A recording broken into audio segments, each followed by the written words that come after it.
Good afternoon. Welcome to our meeting of October 26, 2021. This is our regular meeting. Roll call, please. Trustee Yelsey? Here. Trustee Barto? Trustee Mattoya? Here. Trustee Wiegand? Here. Trustee Anderson? Here. Trustee Orsoilu? Here. Trustee I heard her, I saw her say here. She's here. Dr. Smith? Here. Adoption of the agenda. I move to adopt the agenda. Second. Moved by Trustee Wiegand, seconded by Trustee Mattoya. Roll call vote. Trustee Yelsey? Yes. Trustee Barto? Trustee Mattoya? Yes. Trustee Wiegand? Yes. Trustee Anderson? Yes. Trustee Orsoilu? Yes. Trustee Crane? Hey. Okay, community input on closed session items only. I see no one in the audience, so there will be no need to read. We will now move to closed session. The items are 5A, conference with legal counsel, one case, 5B, conference with labor negotiator, 5C, public employee discipline, dismissal, release, employment, and 5D, public employee discipline, dismissal, release, employment, number 202109 HR. We will return to open session at 6 p.m. Thank you.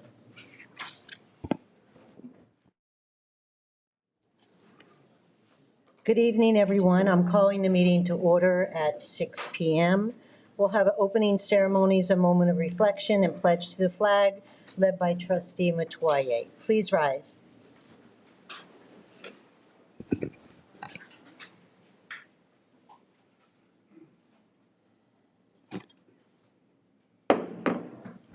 Put your right hand over your heart and join me. Ready, begin. I pledge allegiance to the flag of the United States of America and to the republic for which it stands, one nation, under God, indivisible, with liberty and justice for all.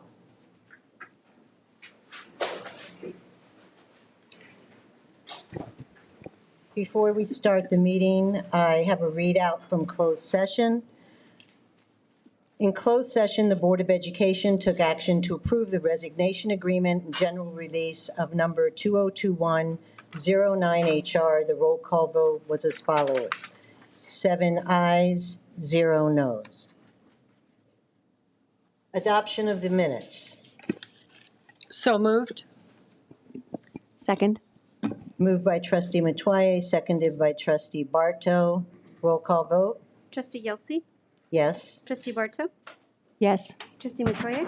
Yes. Trustee Wiegand? Yes. Trustee Anderson? Yes. Trustee Crane? Trustee Orsoilu? And for anybody in the audience, we have 2 of our trustees on Zoom tonight, and you will see them up on the screen. Introduction of new staff. Dr. Jocko. Great. Thank you so much. It is my pleasure to announce our new Administrative Director for Student Services, Ms. Sarah Coley. And just a little bit of background that you may or may not know about Sarah. She started her teaching career teaching math at a secondary level at a charter school in South Central LA. And so that's kind of where she got her start working with lots of different kids and different abilities. And then she went on and taught at a secondary level math and AVID and different things for Huntington Beach Union High School District, and worked as a TOSA there prior to coming into Newport-Mesa as a coordinator for student services. And as the coordinator for student services, she was able to bring a lot of work into the district with PBIS, restorative practices. She handled attendance at some point, welcome center at some point. So SARB, all of those things, and really has shown over the past few years her leadership and her love of systems and organizations and making sure we do some consistent stuff. And what I really appreciate is that she really walks the talk, and she is a true restorative practices person. And I've already seen it as we've looked at some student discipline cases and really working with families, students themselves, and the school sites to look at both the accountability and the support for students and helping us to do some restorative stuff. So, when she applied for the admin director position, she wrote that she wants to do whatever she can to support students and families and to give students the opportunity to develop and learn what is essential not only for school but for life. And I really see that as she moves forward into this position. So I'd like to welcome Sarah Coley. Thank you, Dr.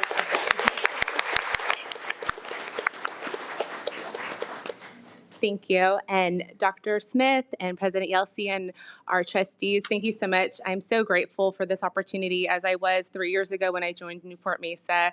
It truly is an honor to be able to continue to serve our families and our community in this new role. I do want to acknowledge and thank Dr. Jocham as well as Leona Olson just for the support as I've transitioned into this, and really Dr. Jocham for your leadership in student services. I'm grateful for the mentorship and just being able to get to know you, and I really believe that we're going in the right direction with how we're supporting students, so thank you for that. And I also want to introduce my husband. He's in the back.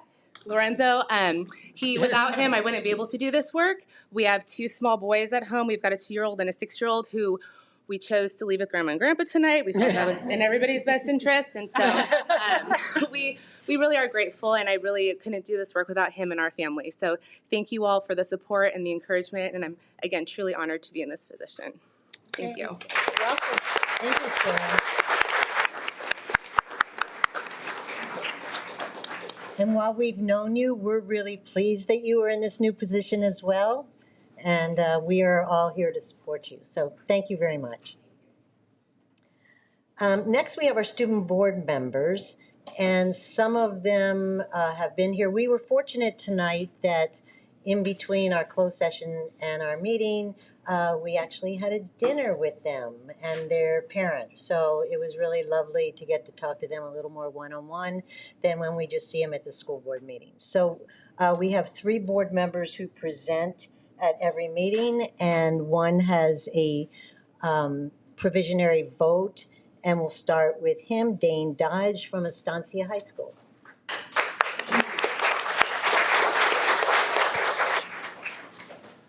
Good evening, Superintendent, Board President, members, and guests. When I asked the student population at my school the question of what ways would it benefit them, like how could they be helped study for finals, the upcoming finals, I got 3 main responses. The first was getting small breaks in class to break up the learning into smaller chunks, almost like little mental health breaks, similar to the mask breaks we got last year during the school. Just like a couple minutes outside or just sitting in class, closing their eyes, resting their heads.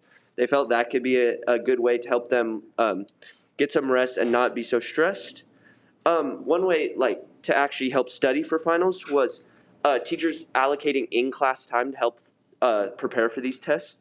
So I know at least I have a history teacher on campus who provides us with study guides that we do in class throughout the year, but certain information for that unit is missing, and so we fill it out as we go through the unit. This helps us to not only have a study guide when we need to study, but also internalize the information. And one last thing I got brought up, it was a common thing with athletes, was that athletes asked if open periods or times when teachers had open study halls could be later in the day so it could better align with practices. They said it doesn't have to be every day, but maybe like once a week having a nightly study group so they can help prepare for those. Thanks so much. Thank you. Kate Cherry from Newport Harbor High School.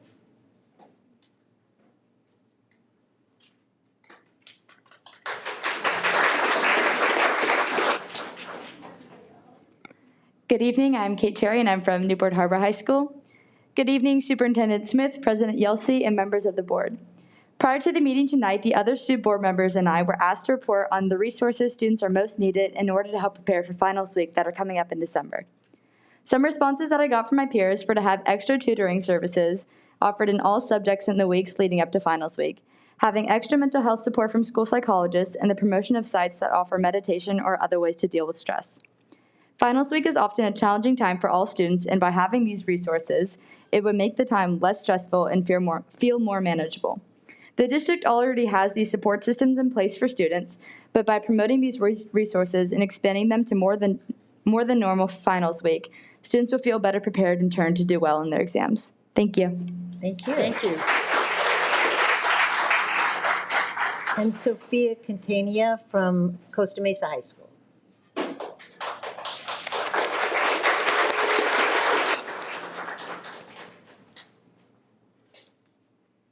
Good evening, President Yelsey, members of the board, and superintendent. I am reporting for Costa Mesa High School in regards to our preparation for finals. I know at Costa Mesa we have our learning labs, which are classrooms that are open most weekdays, and which selected students can come in to receive help on classwork and homework. While talking to my peers about it, many did not know that we had this service available, so it might be a good idea to advertise in a school communication that we have access to this as we near final season. I have also heard that all students have access to an online 24/7 tutoring program, but again, many students are not aware of our access to this resource or don't know how to approach getting started. I believe more than academic support, this year's students will be more in need of mental health support. Students are always stressed and anxious during finals, and we should do everything possible in order to relieve it. There are a lot of online resources we could potentially put out for our students, as well as creating our own solutions. We could work with our individual schools' associated student bodies to host fun events for students to study with their friends and in order to make studying not as stressful. Or advocating for students to take a breather and realize that sleep and their well-being is more important than staying up until midnight studying for these tests. Thank you for listening to my report tonight. Thank you very much. Item 13, Harbor Council PTA report. Ms. Bowler.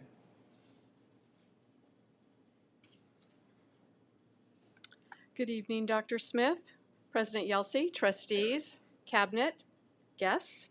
Thanks for having me tonight. Our PTAs are working very hard on getting all of our required paperwork done. We have to get annual financial statements, taxes, audits, budgets, and of course our membership, which again, I will give you my plug, join the PTA. Doesn't matter which one, just join them. Would you move the microphone closer to you? Would you move your microphone? Just aim it more towards you. There you go. That's perfect. Thank you. Is that better? Uh-huh. Sorry.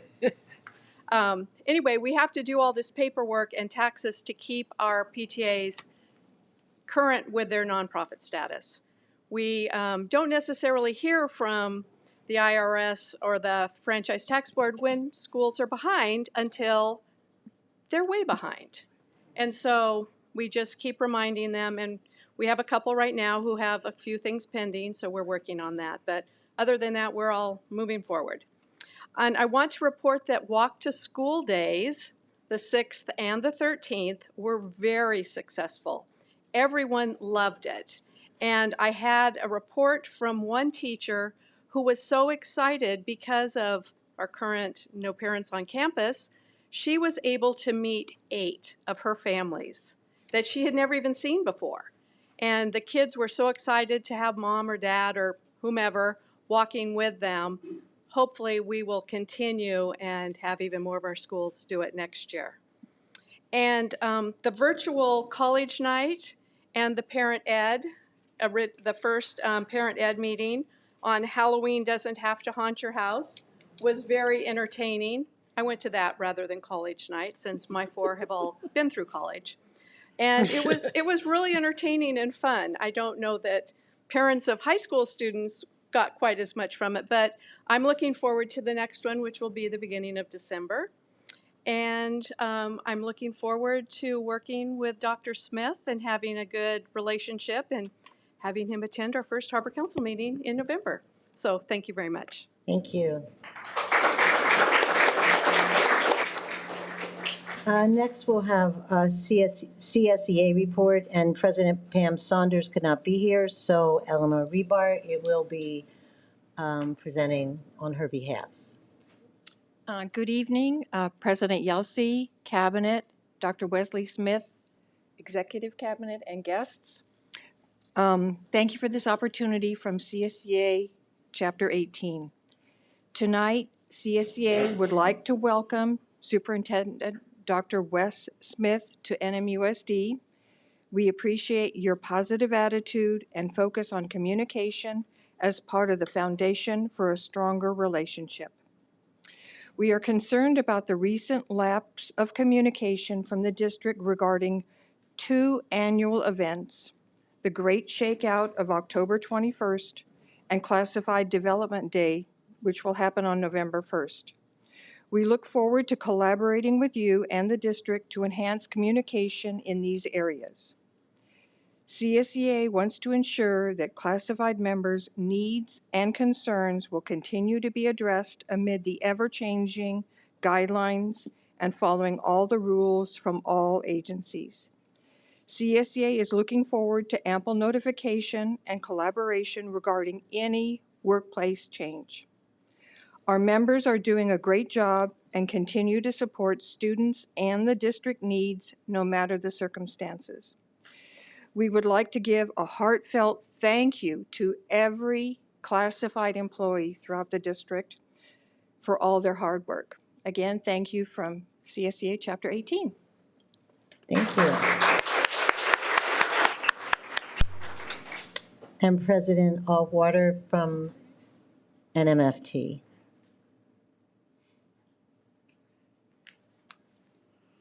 Good evening. Good evening, President Yelsey, board members, Superintendent Smith, and cabinet members. On behalf of NMFT's 1,000+ members, I want to help give a warm welcome to Dr. Wesley Smith.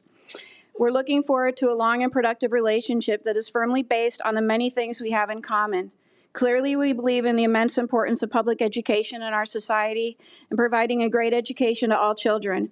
We know from speaking with you already that we believe in the importance of the balance of the counterparts of a thriving and successful school district.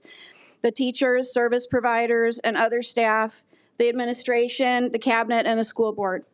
Dr. Smith, as representative of the 1,000+ certificated employee members of NMFT, I'm proud to reiterate what you already know, that this district is full of the most amazing, dedicated, and hardworking professional educators and service providers as you will find anywhere. The NMFTE board, plus the many members who serve on so many different committees and teams, and all of us serving the Newport-Mesa community, look forward to advancing our school district with you for our common purposes focused on education, students, and employees. And I know that we can thank you in advance for some things that I promise you you can count on us for as well. Let's never get jaded at each other. Sounds simple, let's do it. Let's never forget to listen to each other. Let's always follow the golden rules of communication, assuming positive intentions, continuing to work together when we disagree. Let's keep the channels of communication open, and let's always appreciate each other's vantage points. In summary, welcome, and we're glad you're here. Next, I'd like to shift to a growing concern and make a request regarding the district-wide math training. Please remember that when we bring concerns forward at this level, it's due to the number of our members that are bringing the subject forward and due to the impact it's having on a significant number of employees. We have received a very large amount of input, concern, and feedback, an overwhelming amount, that teachers are noticing a huge increase in the number and amount of social, emotional struggles and challenges among their students. For this reason, we request that the school board direct the district to conduct a critical review and reduce the scope of this ambitious and robust math training. It's not that the teachers don't want training, it's that they are imploring us to rethink the balance and allotment of time distribution for both the math training and the focus and the overarching emerging trends which are manifesting into more time needed to focus on social and emotional challenges impacting in the classroom. This, in addition to some other factors, either needed ones or some outside our control, the critical sub shortage, the need for a uniform technology platform, the continued implementation of state guidance or mandates, it all adds up. We all agreed in the beginning of the beginning of this school year, that part of the COVID reality is needing to reevaluate and adjust for the not fully expected and not fully anticipated. Balancing the finite amount of time available when employees are giving this feedback is not a negative or a failure and doesn't speak to the training in itself. It just is. It's what's happening right now. And we really need you to listen to this. Thank you very much. Thank you. Okay, before we move on to community input, I just wanted to say all of the people who so eloquently have come up here and spoken tonight make me feel really remiss by not introducing our new superintendent at the beginning of the meeting. I have to say, Dr. Smith, and he will be speaking fairly soon, but I have to say he started only 7 days ago. And to us, it feels like he's been here a long time because he came in running. And we have taken him anywhere that we could think of that might be helpful for him to see. He's been out in the community already. I know many of you have met him. If you haven't, you will be meeting him at some point soon. So I do want to welcome you. Excuse me, I know you'll have more to say later, but we are so excited to have Dr. Smith in our district, and we are really off and running. He did not miss a beat in coming in here and working with the board, with cabinet, and starting to get out in the community. So thank you very much. And I know you will not be silent for long. Yes. Okay, community input on non-agenda items. Trustee Mattoya. This is an opportunity for the public to address the board regarding items not on the regular meeting agenda. Comments on non-agenda topics are limited to 3 minutes per comment, up to 20 minutes. A speaker may not relinquish his or her time to another person.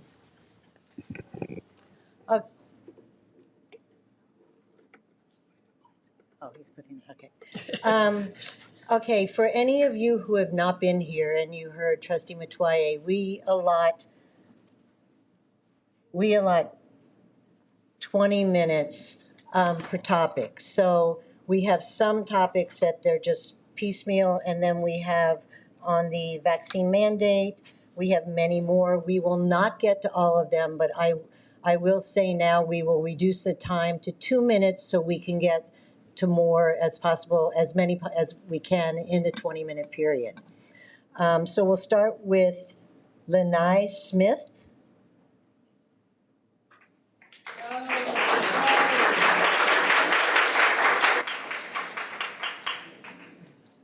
Hi, can you guys hear me okay? Yes. Thank you. My comment is regarding the volunteer policy. I am the PTA Treasurer for Victoria Elementary. I've served on the PTA board for the last 5 years between Victoria Elementary and Tewinkle Middle School. And I am here to just make a comment about the new policy that says you have to be fully vaccinated. There are a lot of volunteers that are not planning on getting vaccinated. I personally know now the number is up to 10 fully vaccinated people that have gotten COVID and have spread it. And so I'm just curious how I'm more of a threat than a vaccinated person. And then what about the unvaccinated people that have already had COVID, so they have natural immunity? Why are they not allowed on campus? If masks work, why isn't it just a requirement for us volunteers to wear a mask? So I would like you to just reconsider that volunteer policy. Thank you. Thank you.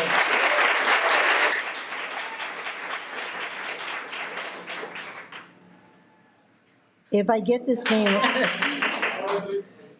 Robert Cowan. Is that, some of these if I mispronounce it, I cannot make out some letters. So. Good evening. Thank you for allowing me to talk tonight. My name is Robert Cowan. I'm the president and owner of Marina Landscape Company. We are a landscape contractor under the contract of Teleq Construction Management for the installation of landscape and irrigation at the Security Fence and Ensign and Corona Del Mar. Our original contract was for $310,000. It was done at 2 schools, Ensign Middle School and Corona Del Mar. Throughout the course of the project, we were asked by the school district to perform additional work above and beyond our contract work. We performed this work in good faith along with completing our work. This extra work came up to a total of $432,000, or 140% of our original contract. To date, we have only been paid $342,000, or 46% of this money, leaving a balance of $400,000 due to the marina. As you can imagine, with the COVID issues, we've had a hard time keeping the business ongoing and up and running. We have paid all of our men. We have paid all of our material suppliers. We have performed the work and lived up to our end of the bargain. Despite numerous requests to meet with the school district personnel and your construction manager, Pinner Construction, we have been unsuccessful at getting any type of a meeting. Therefore, I'm coming to ask you to do two things, if you would, please. Number one, instruct your staff to please meet with Marina Landscape and explain to us if there is a dispute between the school district and TeleQ, and if any of that dispute has anything to do with Marina Landscape, so we can get paid from either TeleQ, the school district, or TeleQ's bonding company. We need that information to pursue that. And number two, if you could please instruct the staff to pay any undisputed amounts to TeleQ so they can, in essence, pay us. We'd greatly appreciate it. Thank you. Sophia Cordoza, and then John Lavere will be after that. Sophia Cordoza.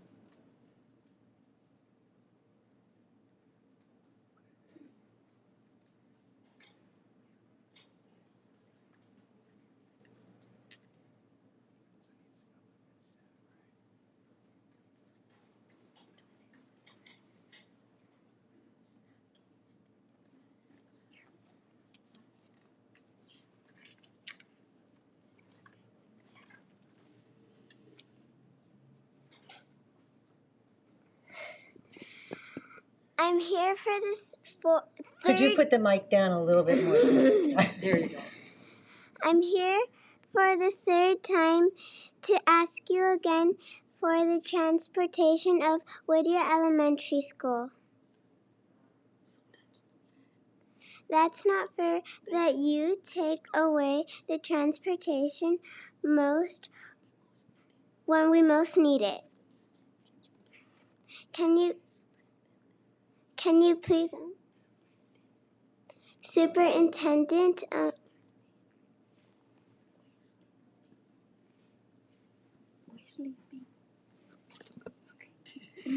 Sorry, we're here for the third time asking for the transportation school of the Whittier.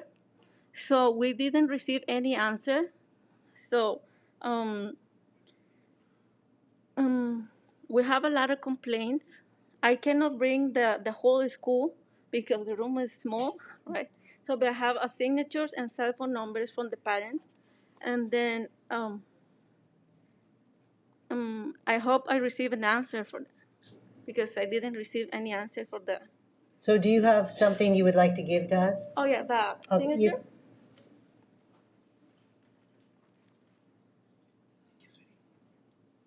Thank you. Thank you. And is your daughter, are you Sophia or your daughter? My daughter.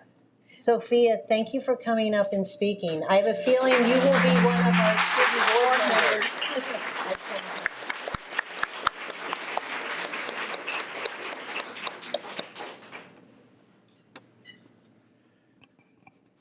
Well, good afternoon. Good afternoon. My name is John Lavere, and I've been living on and working on the west side of Costa Mesa for 40 plus years. And I think for the families that live, Christina and her daughter that came up here to speak, I know that it was hard because she came and she says, John, look, I'm scared. I sound more scared than she does. But the families have a fear. And one was COVID came, there was a meeting, Zoom meeting, and we were on there and they said, transportation was not part of the meeting. It's not part of COVID. But pre-COVID, those buses ran, those families had those stops. Whittier had 2 buses full of kids dropped off at Shalimar. And all of a sudden, those buses aren't there. And I heard in the meeting before summer that it was about money. We had to cut money. So when they had that hybrid program, the kids would come back. All those kids that were at my program wanted to go back. Those parents wanted to go back. They were with us because essential parents, essential workers. They could not put their children back to school because they couldn't drive, pick up, and drop off. So we opened up our program and we did it. School started, and they said, John, what are we going to do? We can't pick up and drop off those kids. Oh, it's going to work out. Well, it didn't work out, and we had to come up with alternative solutions. And what I'm coming back here, this is a COVID issue because the transportation was taken away pre-COVID and never brought back. And if I could have just 20 seconds more. Now, just You have so many. Pardon? It's not up yet, it's warning. It was 20 when he said it. It's red. Oh, it's up. so We've got to stick to that because we have. The rain came, and that was a big eye-opener. I think all those families that live on Shalimar that have to walk, I think that's not fair for those families. They have to walk to come and pick up their kids like they don't work. They do work. They're scared to come here tonight because they feel intimidated. They feel that they're not given a due. Okay, your time is up, but just so you know, we don't respond to comments on non-agendized items, but the superintendent will address in some way the comments after we hear them all, okay? Right, thank you. Okay, the next group of comments I have are on the vaccine mandate, so I encourage you, if you are speaking, if someone said what you were going to say, yield your time to somebody else, and I'll get through as many as I can. We will not get through all of them. Those who we don't hear from tonight, please email us with your comments to boardoфeducation@nmusd.us. We read every comment we get. So we'll move on. I will call 4 people at a time, so if you can be ready. Patrice Murray, Kelly Foley, Henry Abraham, and Maddie Adler.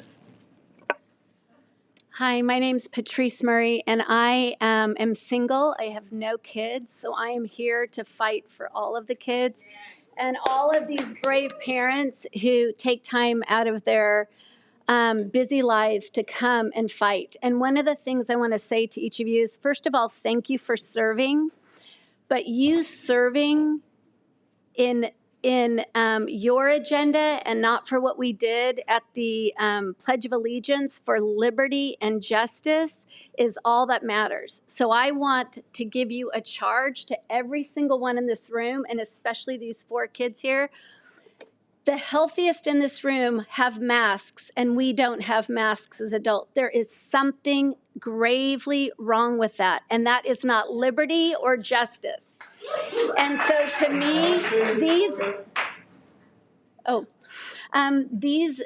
this is a sign right here that something is gravely wrong. We are fighting for the flag and for liberty and justice. I have 5 points.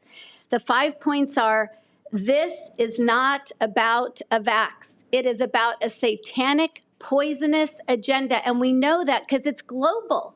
You see what's happening in France. You see what's happening in Italy. I'm a financial advisor to wealthy people in Orange County, and the economy is tanking because people are not standing up to an evil agenda. You have a choice, and you are responsible for our kids' safety and health. The fact that these 4 kids stood up and said that they're asking for mental health resources. When we went to school, we didn't have to worry about mental health resources before we took finals. Second point is, this is about science. And each of you cannot sit here and tell me that you've watched Dr. Salenko, you've watched all the science, that this is not a vaccine. It is poisonous. And masks aren't working. And, I'm already out? Yeah. Oh my gosh. Okay, the last point is, you will stand before God one day and you will answer to him. And so I pray to God that the Holy Spirit would fall upon your hearts and you couldn't sleep. You are yielding. You couldn't sleep. You are taking time away from other people who are up here. Kelly Foley.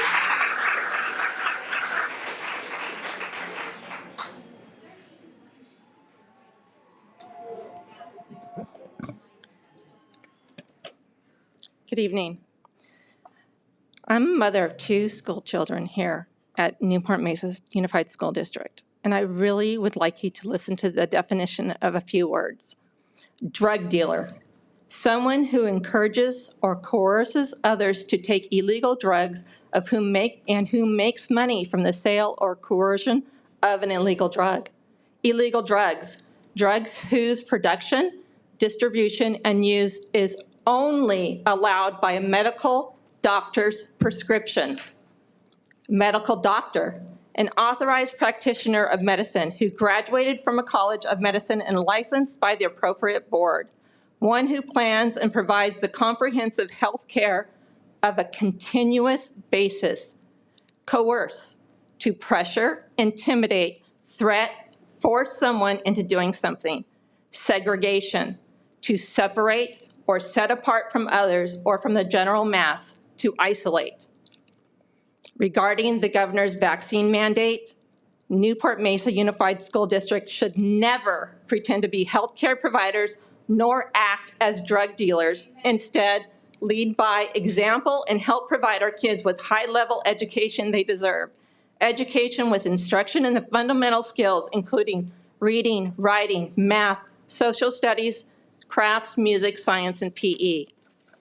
Doctors in California have stated that writing a medical exemption may not be possible because currently the California Health Department has threatened those doctors if they write an exemption, they will pull their medical license and cancel their malpractice insurance. If mandated, the Board of Education will unfairly segregate unvaccinated kids into distance learning, while vaccinated kids will be allowed to attend in-person learning. Have you heard of Brown versus Board of Education? Segregation in the public schools was considered unconstitutional. Look it up, May 14th, 1954. Justice of the Supreme Court delivered the opinion of the court stating, we conclude that in the field of public education, the doctrine of separate by equal has no place. Separate education facilities are inherently unequal. I need you all to take that into consideration.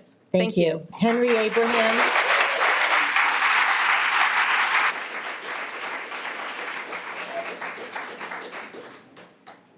Hi, Henny Abraham. Oh, Henny, I'm sorry. It's okay, President Yelsley, it's okay. Superintendent Smith, welcome to Newport-Mesa. As you can see, we are a passionate group of people. Many of the trustees have already known me. I have been here many times, and I will come because I appreciate everything that you guys do. You are our representatives for each of one of our areas. All of your constituents, most of them that are sitting here right now, at some point voted for you. As someone who's running for public office myself, I just want a reminder, this job is public service, and that includes everybody. I appreciate you to giving everybody a chance to speak and hear their opinions, even if you don't agree with each other. This amazing lady right here said something about the golden rule of communication, to be open to hearing differences, and even though you don't agree with them, do not mock them. Because at some point, I'm a mom, a lot of people who are not parents and they're here, I appreciate you for being here. 4 months ago when I stood here and I spoke about CRT, I said it breaks my heart if I have to take my son out of public school. Well, last month I did. My son no longer goes to Woodland. The reason why we moved to Eastside Costa Mesa was because of the great public school programs.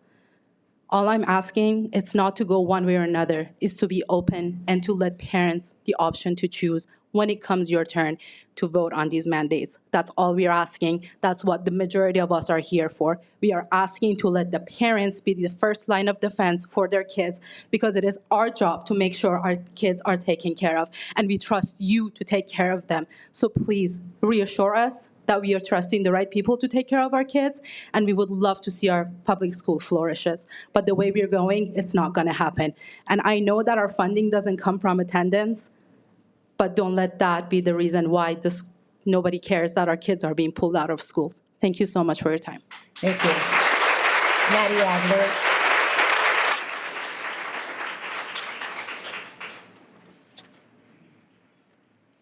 Hello, my name is Maddie and I am 10 years old in 5th grade. I'm here tonight because today, the FDA approved the COVID-19 vaccine for kids 5 to 11.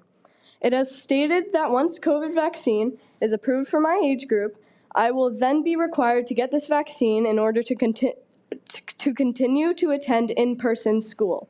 Unlike all of you, this potential mandate directly impacts me in my body. As a student who enjoys learning and being with my friends, I do not want to be forced to get the COVID-19 vaccine to continue in-person school. I'm not against vaccines, but I'm concerned that this vaccine has not been thoroughly tested for children, and we truly do not yet understand what the long-term effects may be. Please consider how you would feel if someone forced you to put something into your body that you did not know you did not know enough about. The chances of a healthy child like myself becoming seriously ill, hospitalized, or dying from COVID-19 is very slim. However, the immediate side effects or unknown long-term effects on my body could be far worse. I do not want to have to decide between being forced to put a new vaccine in my body in order to continue in-person school or having to stay home. I support any child or adult who wants to get the COVID-19 vaccine, but the choice of getting the vaccine should be up to each individual based on their medical history and risk factors. Your job is to protect kids just like me, and tonight I ask you to please allow parents, children, and their doctors to make whatever decision is best for their families and not make this a requirement to continue to attend in-person school. Thank you for all your time tonight, and I truly hope you vote no to any vaccine mandates to allow all children to continue in-person school.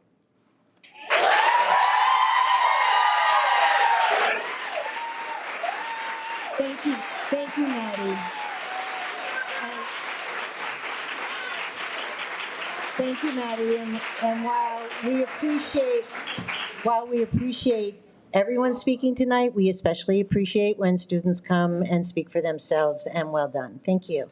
I'm going to call four more: Danielle Mills, Kim Eipen, is that okay? Nicole Pearson, and Kristen Kay. So Danielle. Hi, Danielle Mills. I'm actually going to take my 2 minutes to quickly say a prayer over our board who seems to need it. Father in heaven, you are a God of strength and forgiveness, justice and mercy, wisdom and power. Thank you for all you have blessed us with, both individually and as a nation. We are grateful to be in America, where your blessings of freedom and liberty have been so abundant. We are here today, God, at this meeting to be advocates for our children, all of us as parents and as board members. I pray, Father, that you would strengthen and give encouragement to all here today. Equip these board members and give them the courage to do what is right by the children of our district and by the parents that voted them into these seats. I pray that you would impart wisdom to them to know that our children have a 1 in 3.3 million chance of dying of COVID, to realize that the risk-benefit ratio for 70% of parents is not sufficient to include giving our children an experimental inoculation. I pray that these board members would recall the oath that they each swore to bear true faith and allegiance, as well as support and defend the Constitution of the United States and the Constitution of the State of California against all enemies, foreign and domestic. And while I pray for the unelected group of people making these disturbing decisions for our children, I pray all the more for our community and leaders who can and should take a stand against these un-American mandates. I pray all these things in your sweet Son's name. Amen. Thank you.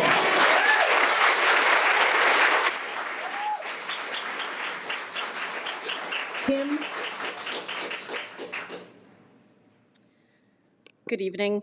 I'm a high school teacher in Costa Mesa, and I'm quite frankly appalled at the nonsensical rules that we're subjecting our children to. Children are not at risk of getting COVID. The CDC puts the risk of dying from COVID for children under 18 at about 0%. The social, emotional, psychological damage we are subjecting our children to is unconscionable.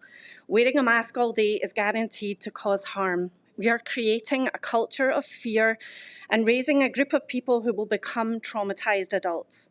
We simply cannot continue to place the burden of a disease which primarily affects our elderly on the shoulders of our children. It's extremely difficult to teach when I cannot see the faces of my students. It's difficult to forge a connection. And furthermore, it's hard to see if they're actually grasping the material we cover in class. We are doing our students a really grave disservice by perpetuating the myth that a cloth mask in any way stops a virus particle. I teach my students to be free thinkers, to be problem solvers. Masks are quite frankly an insult to their intelligence. I implore you to vote against any vaccine mandate for our youth. This is a nonsensical idea based on risk factors for this age group. The benefits do not outweigh the risks. Our students have been through enough and should be entitled to an education without being coerced into untested and experimental medical protocols. Please do your job and unmask our students and allow parents to make medical decisions for their children. Make it a choice, not a requirement. It's up to you how this is enforced, so please do not enforce it at all, please. Thank you. Nicole Pearson. Nicole Pearson. This is the last one. Okay. Liberty and Justice. Nicole Pearson? Was that the name? Yes. Go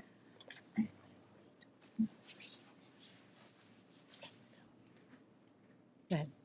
Hi, my name is Nicole Pearson, and I have some good news for the previous speaker. This district is actually not allowed to authorize or mandate a shot as a condition to your constitutional right, your child's constitutional right to an in-person education in the state of California. So that's the good news. I want to thank you guys for your time. In exchange for this opportunity to speak with you, I would like to drop or give you about $250,000, $350,000 legal truth bomb on you guys because, again, you do not have the authority to mandate an experimental or an investigational drug as a condition to in-person learning in the state of California.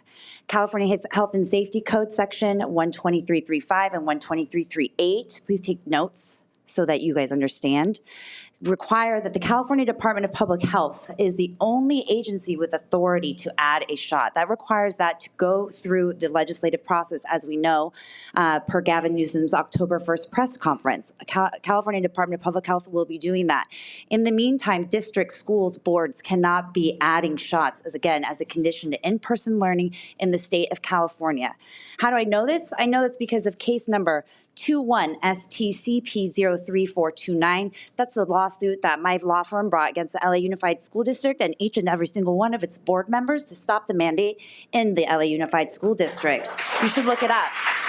We will not stop. We will come after every single district that tries to roll out this mandate. The only thing I cannot help you with is criminal law, because I'm not a criminal attorney. But you should also look up these laws. Penal Code Section 273A, child endangerment. Penal Code Section 273D, child abuse, and Penal Code Section 192B, that's involuntary manslaughter. That's when you do something legal, but that is substantially likely to cause death. And if you don't think that these parents aren't ready to bring charges against you, they are, and we're ready to sign them up. Thanks, guys. And the last one is Kristen Clay. Good evening, board members. I'm a concerned parent and Costa Mesa resident of 30 years. I implore you to push against this, to vote against and push against this vaccine COVID mandate. Healthy children are at zero risk for this virus, and we all know that the COVID shot does not stop you from spreading or getting this virus, so please don't suggest that it does. I suggest that you all do your homework and research the massive amounts of vaccine adverse reactions that are happening. You will not find this on mainstream news, but it's not hard to find. In Pfizer's own vaccine insert, it says that those at highest risk of myocarditis, for instance, are under the age of 17, particularly in males.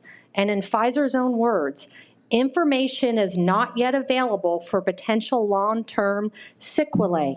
Basically, this means they are experimenting on our children. Are you willing to take responsibility for this? Do not allow our children to be politicized. Also, it's worth mentioning that Pfizer's revenue this year alone will be over $33 billion. I, for one, have a problem with this, and I'm asking you to be part of the solution. Next, putting masks on the faces of our youth should only be the parent choice and not the government, especially when there's zero risk, zero science behind this. Look to Florida's numbers, for a good example of that. Lastly, critical race theory and anti-bias trainings have no place in our schools. Certainly, there's no place for racism, and tolerance for all needs to be taught, but CRT is more indoctrination. If you don't take my word for it, please take a quick Google to hear what Condoleezza Rice said last week on The View. CRT creates a victim-perpetrator cycle, and it is not productive for either. Please vote against this anti-bias training. Our children deserve better. Thank you. Okay.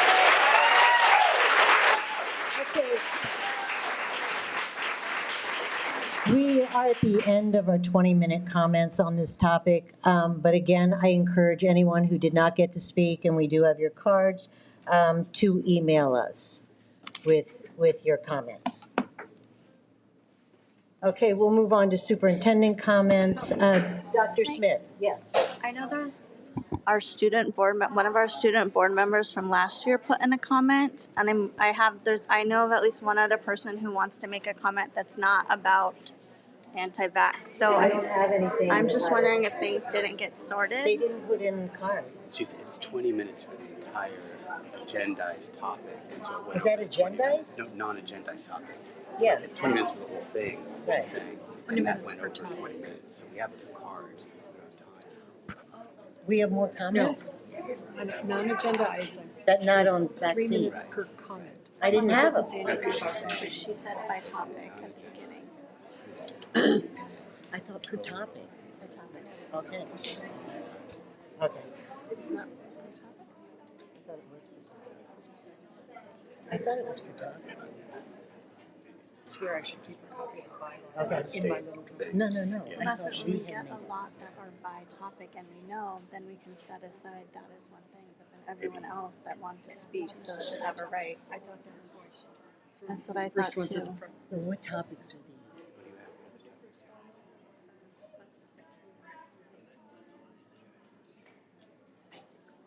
They're checking. Hold on for a second. There's What? 6 on the buses. Well, we had 2 on the The bus. student board member from Estancia wanted to talk and was texting me and was like, I've been here since 6, am I not I gonna didn't get to talk? realize And I'm like, no. They came in late. Just saying. Okay. 1 minute limit on the topic, but the bus. Okay, evidently some people came in late on a different topic. I know the whole time. 1, 2. Yeah. On a different topic that we did have 2 speakers on, which are buses. So, pardon? So I will call you up if they're still here. If they're not, can you let them know if they're out in the lobby? Are they in the room? Well, if they left, but, If they're in the lobby, they didn't leave. If you They might maybe not have say gotten their into the names room. So they can. okay, Brittany Virginia? Bergeni, is she, okay. And then Fernando Sorella, Araceli Rodriguez. Hi, Brittany. Hello. So good afternoon, trustees, superintendent, members of the public. It is so nice to see you guys. My name is Brittanybergen, and as a former student board member myself, I know just how important it is to advocate for what I believe in and stand up for the community who has given me so much. Today, I'm here to discuss a major injustice that is taking place in Ray and Whittier elementary schools. Charging $80 per student to take the bus to each respective campus here is not only unnecessary, but morally unacceptable. Whittier and Ray elementary schools are both at least 90% minority and 80% low income, and charging these children for unnecessary service that was previously free and accessible is both immoral and a bad reflection on our district. I know the rationale behind these decisions, and I can say that those who advocated to charge our children a safe bus ride do not truly know and understand what our children's environments are. I live in close proximity to Ray Elementary, my siblings at one point going to those schools, and I can say for a fact that it is not safe to send these poor children walking alone. It is simply dangerous and unfit for these children to walk these streets alone. It is grossly inconsiderate and irresponsible because majority of these children come from minority low-income families who cannot afford to pay the fee, which is what I would call the price of safety, something that these children may no longer afford. I grew up here. These are my neighbors. These children do not have the privilege of holding their parents' hands to cross the street, who rely on the school's breakfast and bus services, as parents may be working and paying and going from job to job and paycheck to paycheck and cannot afford the luxury to be there, much less pay the fee. Adding this additional economic burden does nothing and no good for anyone. I know there are resources such as the ESSER Fund that are meant to provide the money for these sorts of things. And the quote, and I quote, continuous and safe in-person learning, which is not meant. And I would love for you guys to find it in your hearts to put these children first. I know we are better than this. Thank you. Thank you, Brittany. Fernando Serrera. Is Fernando here? Or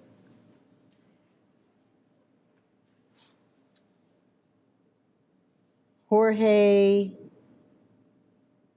Theodoro? Araceli Rodriguez? Are you checking to see if any of them are outside, Annette? Yes, they are. And Beatrice Flores, is Beatrice in here? They're not out there. None of them? If I may, this has happened now 2 times. If there's a way that we can, when we know we're having a large group of people, if we can have that as one stack and make it really clear. They came in late, that's why we didn't get them up here. Several of them had been here since before 6. Okay, This has I just happened. got them, You so. just got them. Okay. But this has happened more than once, and it's not okay when people are advocating for access to school. There was at least 4 people that wanted to speak for 3 minutes, and they're not getting to. So is it possible, maybe if we can go to Ray and Whittier, those are the 2 impacted schools. I would love to take Dr. Smith and introduce him to 2 of the women that have been trying to get this through. I think if we can go to where the parents Dr. are. Smith can address that in his comments. Okay? I'm just saying publicly, we've had this discussion and we keep not getting to hear from parents. Thank you. Okay, Dr. Smith.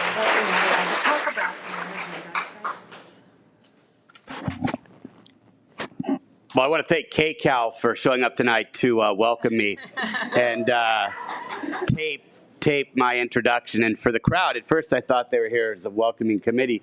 Clearly, that's not the case. And if any of you are here, by the way, with regard to the public comments related to the vaccine, if you are, you could be here for something else. But if you're here for that, I'm glad you're still here.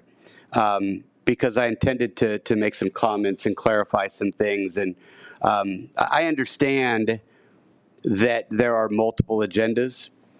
There are folks who intend to elevate an issue, which is an important part of this political work. And then there are people who want to have an issue resolved. And I want to talk about that tonight. But first, let me just say that I watched board meetings from home via YouTube. And there was nothing else to stream, by the way. But I was watching all of you, and I thought then, and I think even more right now, that how blessed we are to have the parents and community members that we do. What I've noticed is you've got a passionate group of folks who are willing to fight for the rights and needs of their students. And I'll tell you, America's in trouble when parents and community members don't have the courage to fight for their students. And so I saw that on video. I see it here tonight. Public education has a fighting chance because people like you are willing to give up your evening to come and fight for your students, and that's a wonderful thing. And so I thank you for that. Let me also say this. For those of you here to have this issue resolved, and I think we had an attorney say they gave us 1.5 or some big number free legal advice, I'll give you priceless mental health advice, all right? The school board has not mandated student vaccines. This is where you're all supposed to clap, and people in the audience and outside are supposed to clap. Not sure where that got confused, but maybe I can help a little bit, having spent the last 8 years at the state capitol and seeing what's going on. I will say this, though, and let me compliment you, all of you folks on camera as well. You've had a focus, a laser focus on educating almost 19,000 students, right? And what they've said is we're going to keep schools open all day, every day, all year. And anything that threatens those schools being open for in-person instruction, we reject flatly. I'll tell you what, as a parent and having lots of friends who are educating their students at home, that's a welcomed direction, and that takes courage. And that has been their North Star with any of these decisions. Unfortunately, there are other entities that have been limiting parental choice that have concerned folks, not this school board. Right? We've got state elected officials. We've got the administration. We have CDPH, California Department of Public Health, and we have Cal OSHA heaping on, making decisions for parents. And as we look at this vaccine potential mandate, let's be clear that it was mentioned in a press conference, right? Not an executive order, a press conference. And where did we first see it in writing? And I think Noelle mentioned it, in a press release, for heaven's sakes, that it might happen, okay? And certainly the governor has mentioned since then he's looking at some regulatory process where he looks at health and safety regulations and uses that. Certainly, if that's the process, it has to be open for public comment. And so when folks said, we hope the board has the courage to not do this, A, they're not doing it. They've never mentioned it. And if you saw them at a coffee shop, you might be alarmed at how some of them agree with you, right? That's neither here nor there. Who is considering it is the administration. So are we going to have the courage as a community out there, everyone that showed up, that left early, to go have those voices be heard where they're actually voting on it? Because this dais isn't voting on it, right? The governor intends to have the ability for folks to opt out for personal belief. So that's already there. The other thing I tell people is I wouldn't worry too much about that process right now other than having your voices be heard in Sacramento, where they're actually being counted, other than watching the legal battles. Because this is going to be challenged politically and legally, and we heard that tonight, right? All across the state.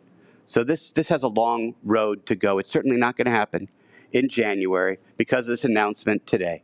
It's going to take time. You have time to have your voices heard.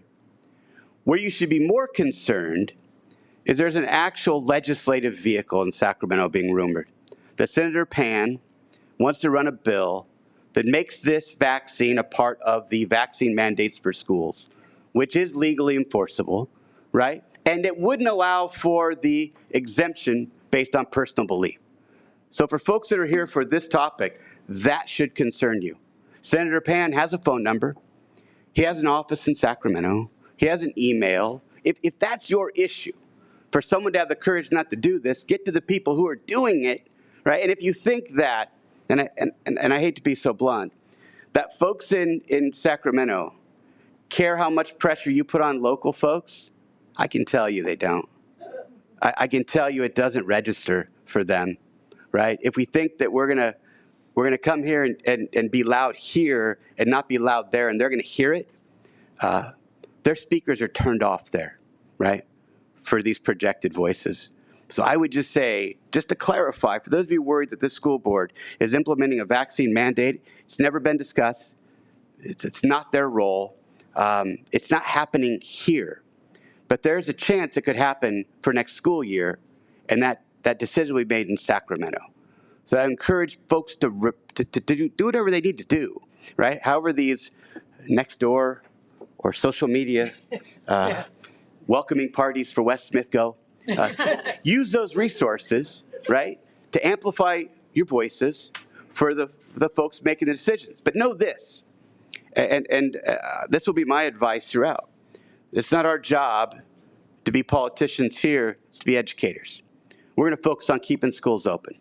We're going to focus on doing those things that are going to benefit the students, the 19,000, academically, physically, emotionally, socially, and that's a big list, right?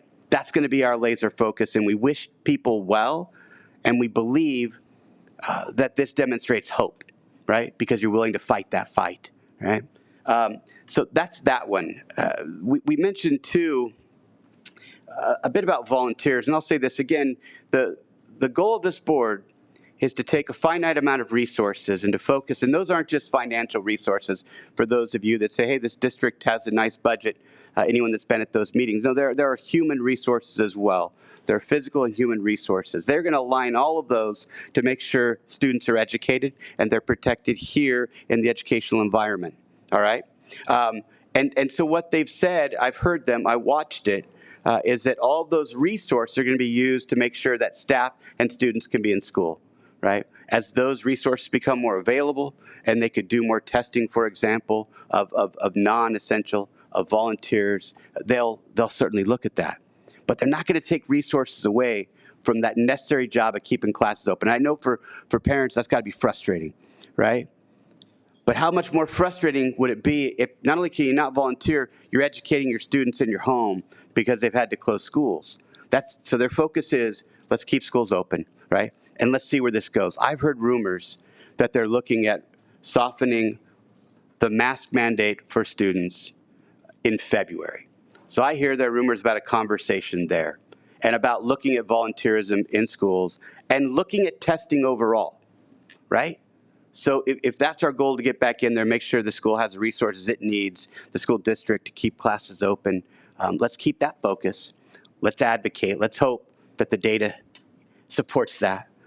So we can have folks get back to school. And I know I'm only talking to elementary parents right now, because having been a middle school principal and high school principal and talking to those students, they don't want their parents at school very often. Now, someone's shaking their head back there saying, no, my kid wants me, and that's awesome, that's beautiful. That's not traditionally the case in the nation. But the point is, we hope to get back there, and this board is paying attention to that, and they've stated where they are with that. The transportation issue, I heard about it, watching. My point there, because that's the camera I think I was watching from. This is the angle I only saw. That's why I keep smiling and giving it my pose. But I heard about the issue, but I've been here 7 days, and I've had people bring it up. And certainly I have to look at historically what happened. We also have to look at board policies that would make these kinds of things doable. There's a process here. What I'd say was this, we can always visit schools. I love to visit schools. I spend every week, and I'm going to visit schools every single week I'm here. That's a commitment I have to our educators, our students, and the parents who trust us to send their kids there. I think that's where I should be. I would also say that the students right here that we didn't get to are more than welcome to come in and meet with me and tell me why they think this is, so they can be heard. I'll give them more than 3 minutes. Right? So I would say we can do something like that. If the issue is be heard, I'll listen. I think the issue is they want some action. The action for me begins with looking into the issue, which 7 days, I know so little. I'll get there. And then we have to talk about a process here with the board. With regard to CRT and anti-bias training, I've said this to parent groups all across the district that I've met with already. CRT, and if this isn't what you believe, I respect what you believe. I know what I see, and as a lifetime educator and traveling the state, I know what I know as well. CRT is not being taught in this district. It's not the foundation for any curriculum in this district, and I'll say this, it won't be taught in this district. It is not appropriate in public education. Folks know that, you know that, it's not happening. Anti-bias training to assign race as the only bias demonstrates that folks aren't really thinking about implicit bias like we're trying to share. In Northern California, where I was a superintendent, we had one race, quite honestly. We didn't have much diversity, but we had great diversity in socioeconomic levels. We had middle class, we had poor students, and we had homeless students. And we had folks that believed that some students couldn't learn like other students. Well, guess what? That's implicit bias. It's relative to girls and boys in school and how they do in science and math. And I'm not talking about in this district. I'm talking about in this country, that we have these implicit biases. And we got to check those. Because I would put forward that boys and girls can both be successful in middle school science and math. And I think there's data to support that. And we got to check those biases at the door. And so this training isn't about CRT, but moreover, it's not being taught, won't be taught as long as I'm here, and I intend to be here I intend to be here for the rest of my career. In fact, I moved my wife, for heaven's sakes. I don't want to move again. It's just not going to be here. Let me say to PTA, count me in. I want to work with parents. Parents know their students better than anyone. We need to listen to those voices. To our labor partners, absolutely. We're going to work together. We're going to co-create solutions that support the board's vision, and we're going to benefit 19,000 kids, right? We're going to change the world together, and we're going to start here in this district. So count me in. Some of the other things we couldn't really address because they're personnel issues, but those were some of the thoughts I had. Thank you. Thank you. Community input on agendized items. Do we have? Okay. Trustee Mattoya.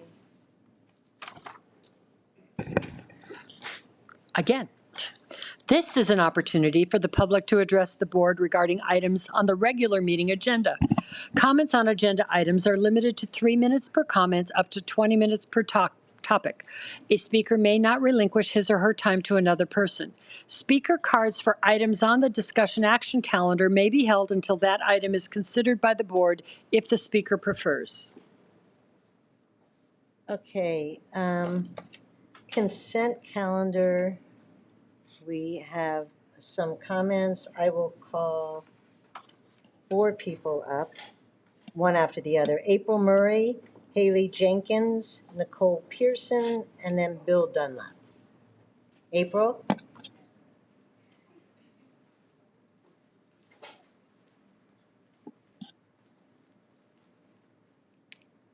Good evening. I was happy to hear you say, Superintendent, that CRT is not in the district. I know you've only been here for 7 days, and so maybe you haven't been fully caught up on the Anti-Defamation League trainings that are set to begin on November the 1st. So currently, right now, there's a national debate evolving in America and in American schools over the teaching of critical race theory. It's an idea that pits us against each other and holds that white people in America are inherently racist and oppressors. Some states have outlawed CRT, and CRT is not really taught in specific classes. It's taught to the teachers who then embed it in every aspect of learning throughout the entire school system. That's why they want to train the teachers, right? So this anti-bias training goes beyond what the Newport-Mesa community expected to stop any future anti-Semitic incidences, like what happened in 2019 with the red Solo cups. Their focus is now shifted to something much different than that. California Education Code 60002 mandates that teachers, parents, and other members of the community be involved in the selection of instructional materials. However, the proposed ADL teacher trainings, the district tells us it finds itself stuck in a loophole in the ADL contract. The contract with the ADL states that the materials used are proprietary and only used to provide authorized ADL training programs and activities. Thus, the ADL, as a consultant, has created a barrier and a foil of what they are teaching to override the California Education Code and the district's authority and responsibility to make the taxpayer-funded controversial materials public prior to November the 1st. Tax dollars are being used to pay the ADL. The training will be held in a tax-supported building. Audio and visual equipment is paid for by tax dollars for their PowerPoint presentation slides, video viewing. Crowd control and adequate security are required by the ADL, yet the tax-paying public is not allowed to see the materials or be present in the trainings. The board will vote tonight to approve another $1,250 with the ADL to hold virtual community training program in support of community learning more about anti-bias trainings. However, it is after the trainings will be conducted to occur on November the 18th. 17 days after all of the teachers are going to begin their training, you're going to hold a virtual community program for us to view the materials. We want to see them before the teachers who go and teach our children. We want to see them before that. It makes no sense for us to view it 2 weeks after they've already started their training. We've asked you repeatedly since June of 2021. We just want to know. We looked at the ADL website. Looks kind of suspect. We don't really like what they're putting out there, and you can't tell us what they're teaching the teachers. It's kind of ridiculous.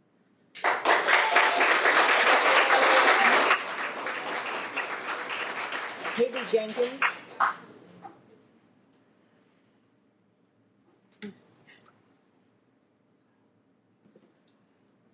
Hello, members of the board. Wow, I can't believe it's been almost 5 months that me and many other parents have spent our time calling, writing emails, filing 3 separate FOIA requests, meeting in person, conference calls to the ADL, speaking at numerous board meetings, and still nothing. Tonight I'm here to make one final attempt to ask you all to present all the materials from the ADL trainings and the UCI Racial Healing Student Ambassador Program. You say it's not CRT, but there's that word racial, so it gives me some clue. We do not wish to copy or reproduce the materials, we just want to see them, all of them. It's unbelievable to me that in your minds, the way to finally solve this is to spend $1,250 more of our tax dollars to pay the ADL to show the community a part of a training, not all of it, because the student portion is different from the teachers, and it's going to take place after the students and teachers have already been trained. It makes no sense. Let's imagine you were to train teachers and students on a sex ed program. That could be a pretty controversial topic that parents and taxpayers would want to know about. Let's say you named it health class and told parents in the community they can't see any of it, but it's just health class. Everybody cares about their health, right?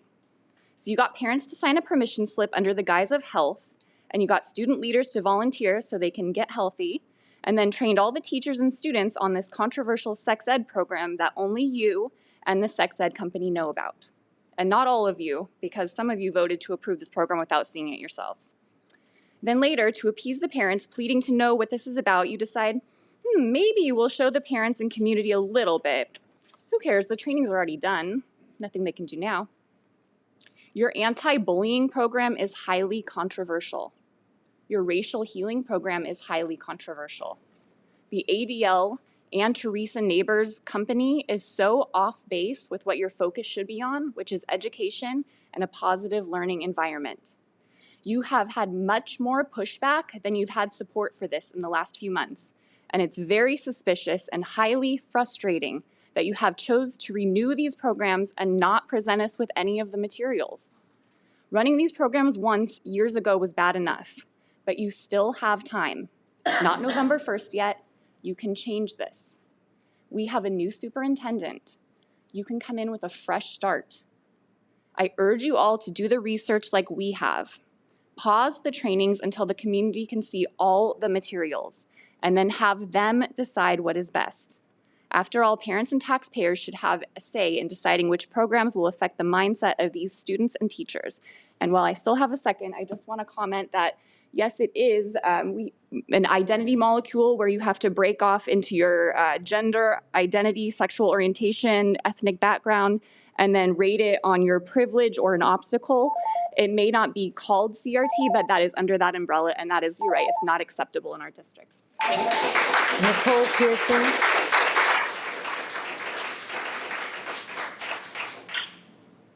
Nicole Pearson.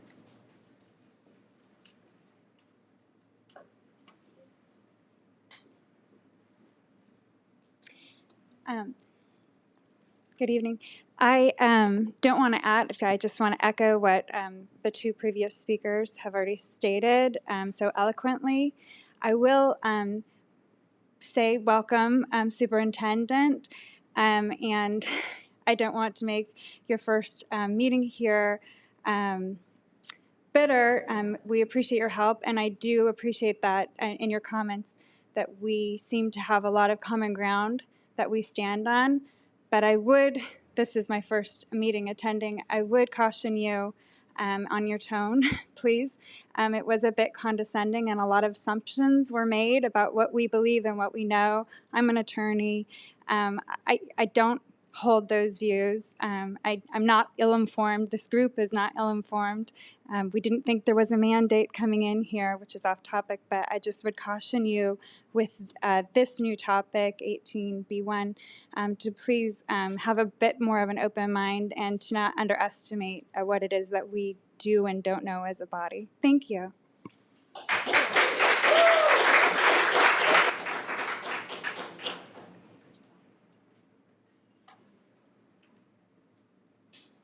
Oh. Where was that? Oh, were you Nicole Pearson who just spoke? Your alter ego? There's two people named Nicole Pearson. Would you mind stating your name for the record? Is what? Evelyn Best. Thank you. Okay, thank you. Thank you. Bill Dunlap.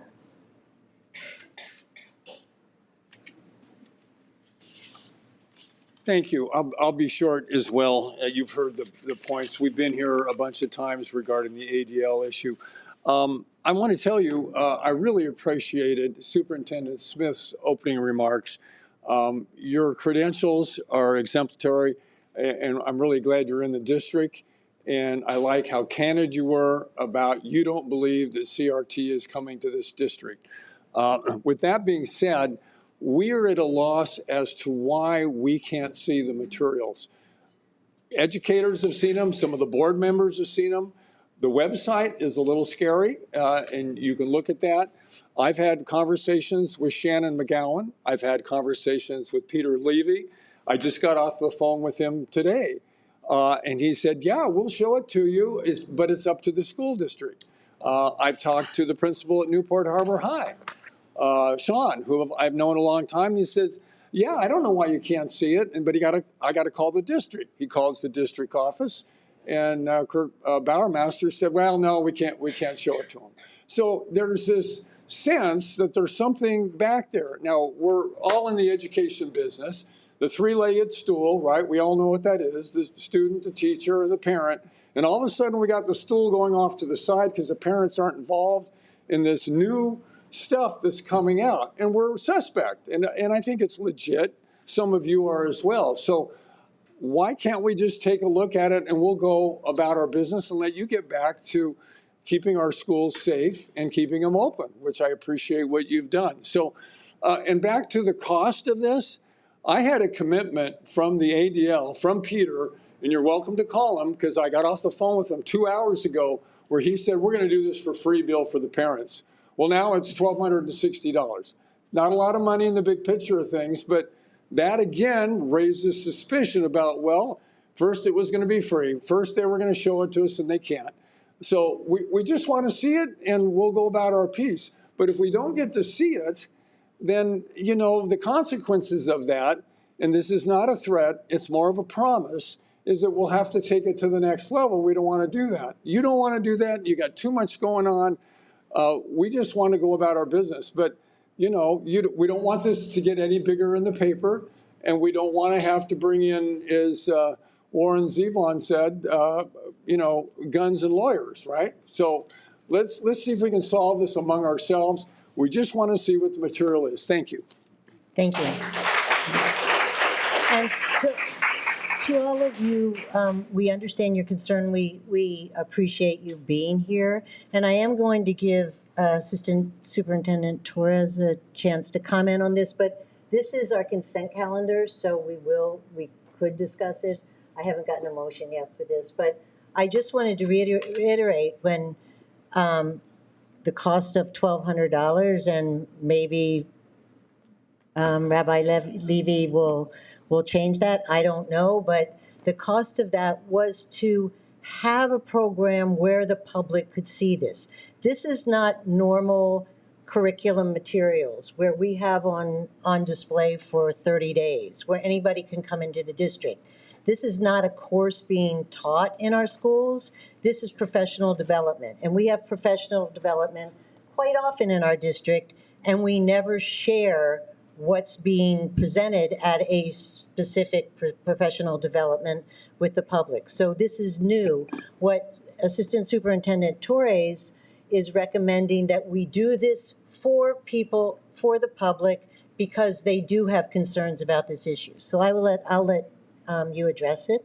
if you'd like. Thank you, President Yelsey. And at this point in time, we are unaware as a district as to whether or not the ADL would offer a free training that had not been presented as of this afternoon. So that would be something that I would have to have a discussion with the ADL in the future, because that was not shared with us.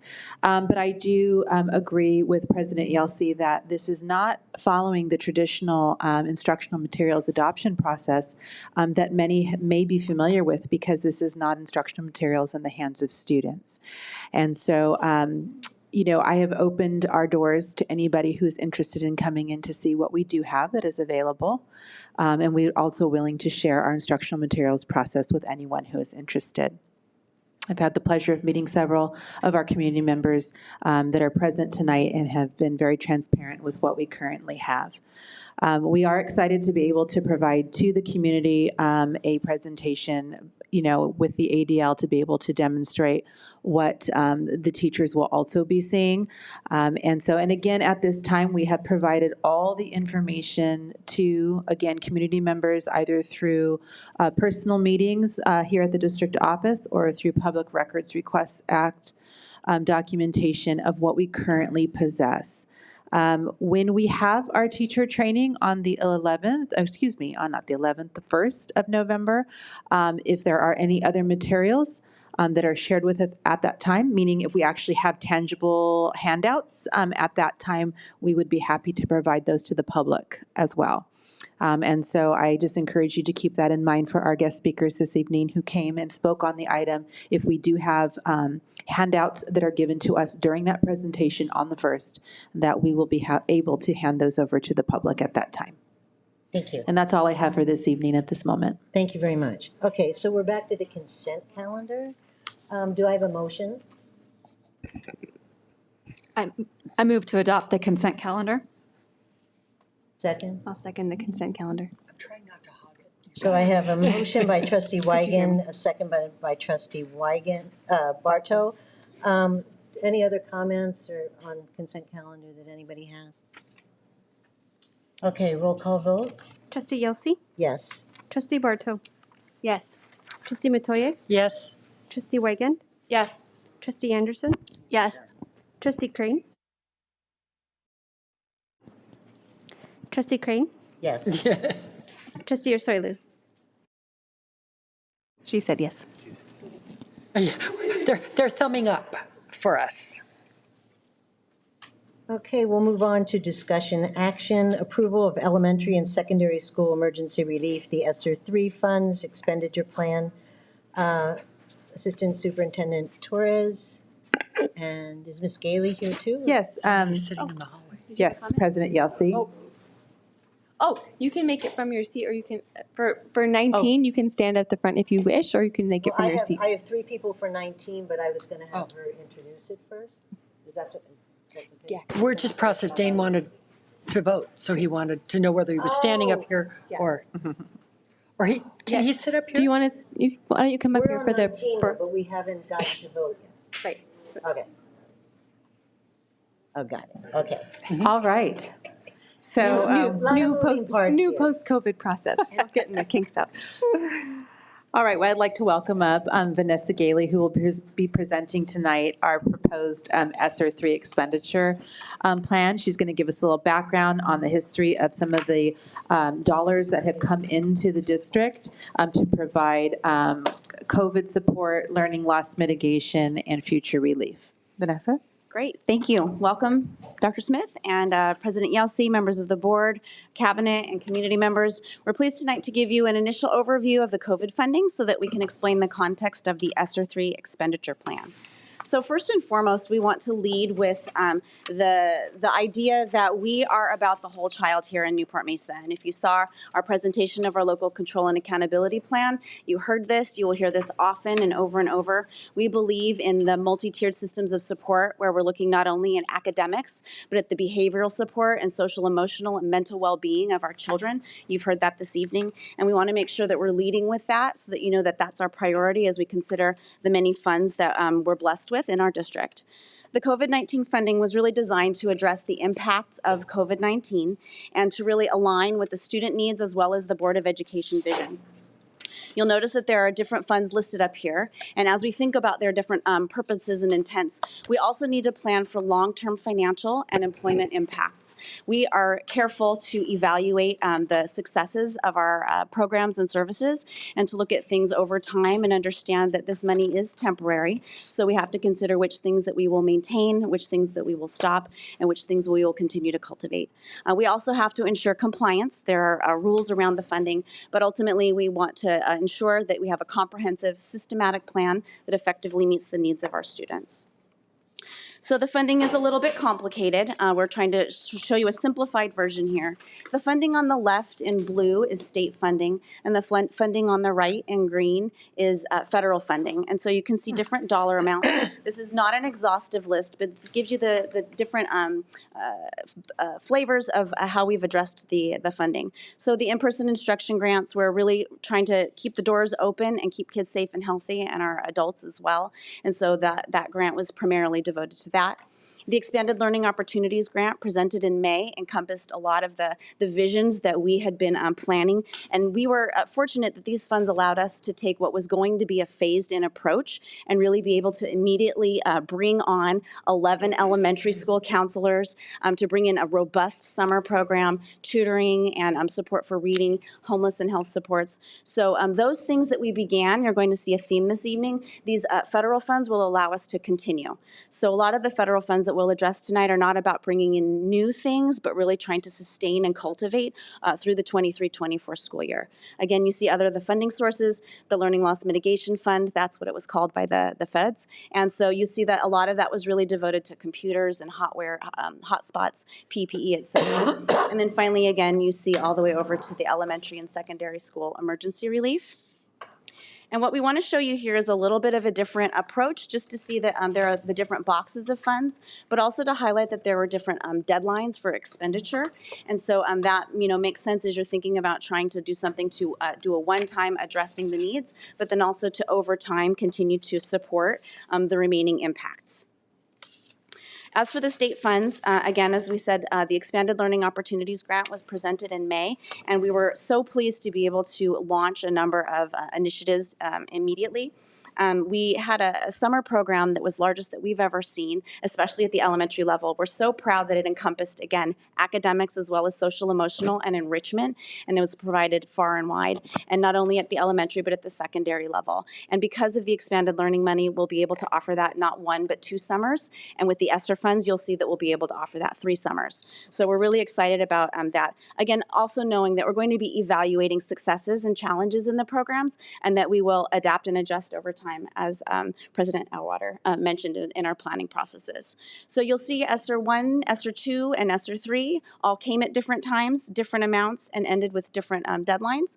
And tonight, the remainder of the presentation is really about ESSER 3. That's the expenditure plan that will be before you this evening. So, elementary and secondary school emergency relief. We conducted community engagement, and again, we harken back to the development of our local control and accountability plan and the Expanded Learning Opportunities Grant. The input that we gathered there and in prior years led us to making some decisions about things that we wanted to bring on board. We held public forums, staff forums, a thought exchange. We had district advisory committee meetings, and we leaned into all of those things as we also created our Expanded Learning Grant, and then the LCAP that was approved, heard on June 15th, but approved the subsequent week. And now again, in the expenditure plan, we're building on all of the input that we got throughout those activities, as well as the 2 public forums we held. Unfortunately, the evening one was the same night as a Dodger game, so we didn't have the attendance that we would have liked to have seen, but we did have strong but mighty little group. We also conducted a thought exchange, and again, even though we didn't have maybe the numbers that we would have preferred, we are committed to getting meaningful engagement over time. And so as we move forward, we will continue to look at the expenditure plan as part of our LCAP process and really consider comments that are coming in throughout the spring and throughout the planning, and again over time, because the LCAP never never goes away, and it's an annual process. It's a living plan. So the input did influence our plan. A lot of the input showed us that the things that we were planning are right on. People appreciated the focus on health and wellness and the social emotional support for our kids. They also recognized we needed to have additional staff to be able to intervene and address some of the lost learning instructional time. They appreciated the after-school programs and the enhancements on looking at support for kids, as well as, again, the broad reach of our summer programs. And then the support in our health offices has been so well regarded and recognized. And of course, we're going to continue over the course of 3 years this elementary counseling support. That's the intention. We might tweak it a little bit as we learn over time, but we really intend to provide these resources as well as that ongoing monitoring necessary as kids evolve over time, and we still see that they may not address all of that lost learning time in just 1 year. And again, thinking about our credit recovery, so our students graduate on time, the increased technology support, we went to a one-to-one model for our schools, and so we needed to maintain that support. And of course, we need clean air. So the next component of the plan, there are 3 categories that are dictated to us in the template. This first one is about safe and continuous in-person instruction. This is the dollar amount that will be seen in the expenditure plan, but I can assure you this is not the sum total of all that our district invests in safe and continuous in-person instruction. The items called out here are included in the ESSER 3 plan, but that is not, again, all of the things on general fund or some of the various other funding sources. So you'll notice that we have devoted attention to custodial support, to providing some health assistant covers, as well as extra time in the health assistant realm, the equipment, and developing some systems to really make sure that we are prepared over time. I do want to point out that this year, not only have we gone from a 5 to 6 hour position, but a 6 to 7 hour position with the health assistants, and we are just so thankful for the work that they're doing as they're keeping our kids safe and they're helping our contact tracing and every other bit of communication with our families. The second category is addressing the impact of lost instructional time. You'll notice that some of these pieces here include years, and again, trying to show you that we're building on things over time. So some things in 22-23, that will be for that particular year. The elementary program expansion, 21-22, all the way through 22-24. So some of these items we are committed to with this funding source in this particular time frame, and others we're able to commit to throughout a 3-year cycle. So all of these things are things currently underway and in place, and we're really excited about being able to continue them forward in the out years. Then there's this use of remaining funds, which is about the social, emotional, mental health needs, as well as also addressing the opportunity gaps. And of course, it has to follow the rules. And so this is, again, where we're looking at counselor time and behavior specialist, social workers, special education, TOSA, that we were able to add in at the secondary level. So this is rounding out, again, staffing that has already been in place. We did have amazing behavior specialists already. This gives us more and targeted. We had wonderful social workers before. This gives us one that's focused on homeless students as well as an additional position because we have more need. And then additionally, we opened Cloud Campus, which we are so proud of, and we are maintaining that investment in an option for our families. Elementary, we have some additional support at special programs that are sometimes hard to staff in a pandemic. And of course, we recognize the value that instructional assistants bring to our campuses, and we've invested additional positions, and we want to make sure that we're supporting our schools in that regard, as well as at the secondary level, thinking about systems to organize and corral the data and the information and looking at the caseload of students who need additional support, and some of the other classes that we've mentioned before. And then lastly, information technology technicians. We have all this tech, we need to support it. So lastly, a lot of the things that I mentioned here tonight are in this ESSER plan. They are not in the current local control and accountability plan because that preceded this. But this will become part of our annual planning process. It will be seen in our LCAP. And then additionally, we have a really amazing resource in our 509-page fiscal budget book. Our fiscal services department does an amazing job showing graphs and tables and presenting that information. And so even though you won't see these funds in the current budget, you will see it in the next book. And that's it. Thank you. Incredible. Anybody have any questions? Yes, I just had one. I noticed there, on one of the pages, you had the gear funds, and it was gear 3. It was TBD just because we don't know what's but we've been told this is coming, but we don't know what it is. Correct. The state Okay, has not perfect. released that funding yet. Perfect, thank you. Okay, we do have 3 community input comments, so Wonderful. maybe stay close by in case we need some more verification.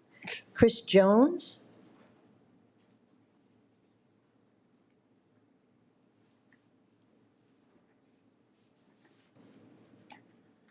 Good evening.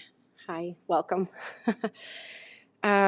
Yes, my name is Chris Jones. I have 4 children, 3 of which attend school within Newport-Mesa. I, along with many other parents, are concerned regarding Agenda Item 19A, the ESSER funds, and how those funds will be utilized. I hear many parents on a daily basis in disbelief of how we've gotten to this point. How our children with a 99.99% survival rate have been forced over the past 20 months to mask, social distance, be discouraged from hugging and sharing their smiles with friends, and at one point being forced to remain stationary at their desks sitting behind plastic barricades, are now potentially going to be subjected to COVID testing at school, contact tracing, and as mentioned, but hopefully we won't get to that point with the mandatory vaccinations. With minimal testing or proof of the benefit for this demographic. I can't help but wonder myself how we got to this point. But it becomes more clear when we follow the money and the strings attached with it. As a member of this community, I am speaking on behalf of all the mothers and fathers who feel strongly and feel the same way. As evidence on the slides, it seems amazing. Funding and support and emotional help and well-being for our children. There's nothing we want more. The strings attached, the things we quickly skim over, that's where the concerns come in. We don't want these funds and those strings that come attached so closely with them. If health pods start showing up at our schools and our children are being pulled into those pods, there's a lot of concerns regarding what that will entail. I feel like there's a lot of parents. I know there are a lot of parents who will no longer be having their children attend school. I thank you for your time. I thank you for hearing us. I hope we can find another way to support our children, possibly have parents who very eagerly want to be back in the classrooms and helping out. We will do anything that we can. We don't want these state or federal funds. Thank you. Thank you. Nancy Warzer-Brady?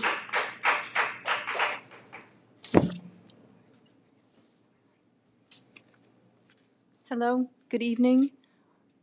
Nice to meet you, Dr. Smith. Your first meeting, President Yelsey. I've met several of you over the years. My name is Nancy Warzer-Brady, and I'm coming to you here with several hats. One, as a parent of a student who's graduated from Newport-Mesa, and also as a community advocate for the arts. I'm also the Education and Community Engagement Director for Backhouse Dance, which is a contemporary dance company, which in your April meeting, we were on the consent calendar and you approved a program, a residency that we have going on now, a dance residency called Dance Expressions, Creativity and Community. It's with Corona Del Mar students and also Back Bay Continuation High School. I wanted to speak with you about your the expenditure plan for use of ESSER funds, and also thank you in the district for your huge support of the arts.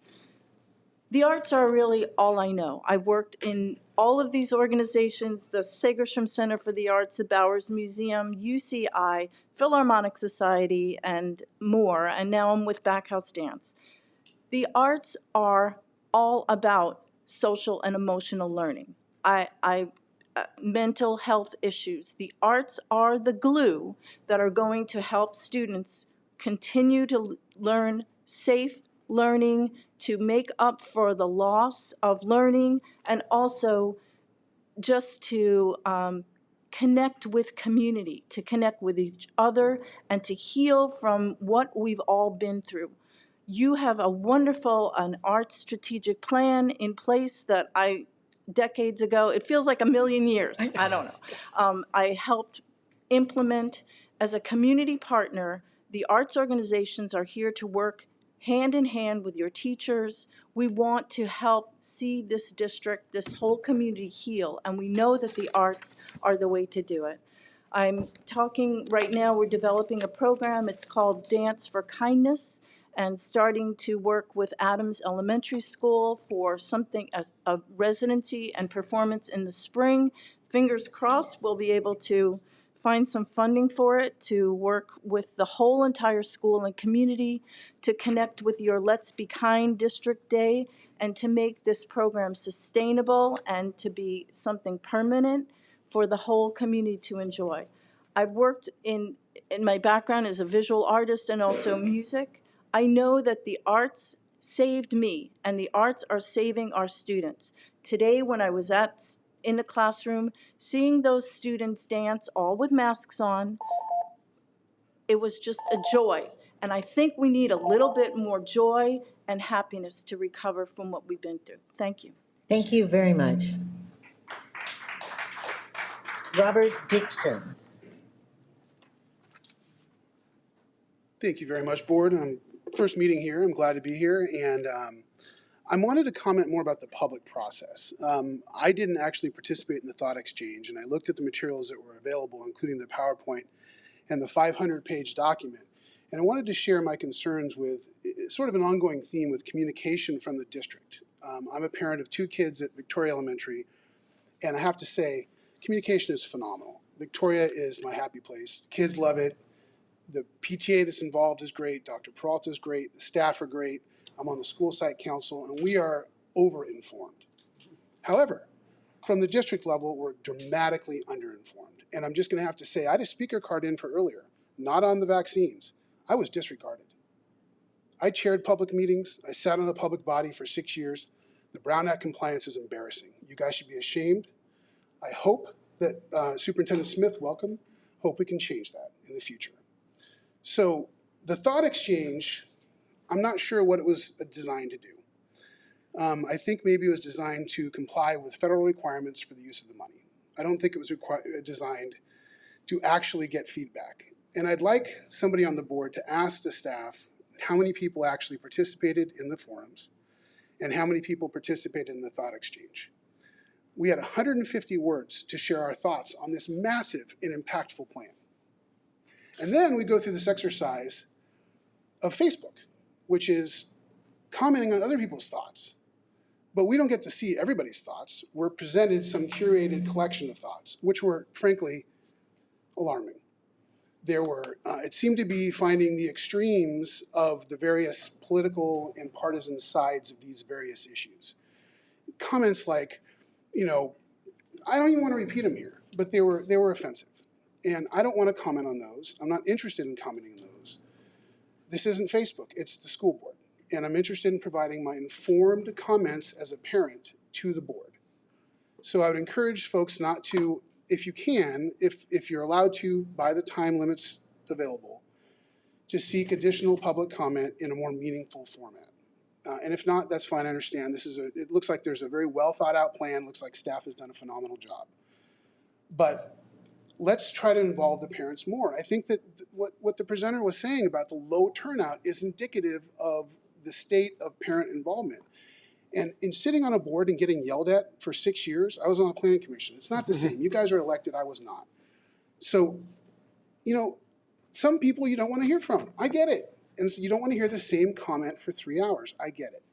But let's do a better job of making sure that everybody who wants to speak is given the opportunity if appropriate. So thank you very much. I appreciate everything you do. I know how hard it is. I know you're away from your families. And welcome, Superintendent Smith. I'm very encouraged to work with you in the future. Thank you. Okay, do I have a motion on 19A? So moved. And the motion is to approve the elementary and secondary school emergency relief ESSER 3 funds expenditure.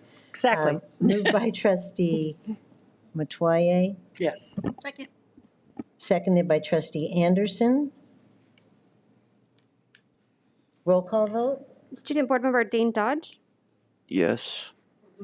Trustee Yelsey, Yes. Trustee Barto, Yes. Trustee Mattoya, Yes. Trustee Weigand, Yes. Trustee Anderson. Yes, and I have a comment after. Thanks. Trustee Crane? Trustee Ursulou? Trustee Anderson? Thank you. I am looking at this report because we have two. And one of the options on here was about expanded learning opportunities grant, and it looked like it's for almost $13 million. And I was just wondering what we specifically have in mind for that and when we can have a discussion about where that money would be going. And then I also too just want to echo the comments that Mr. Dixon said, and I actually had many comments about this from this other document, the our expenditure plan. And on page 17, it talks about community engagement, and it uses the word meaningful consultation about 48 times.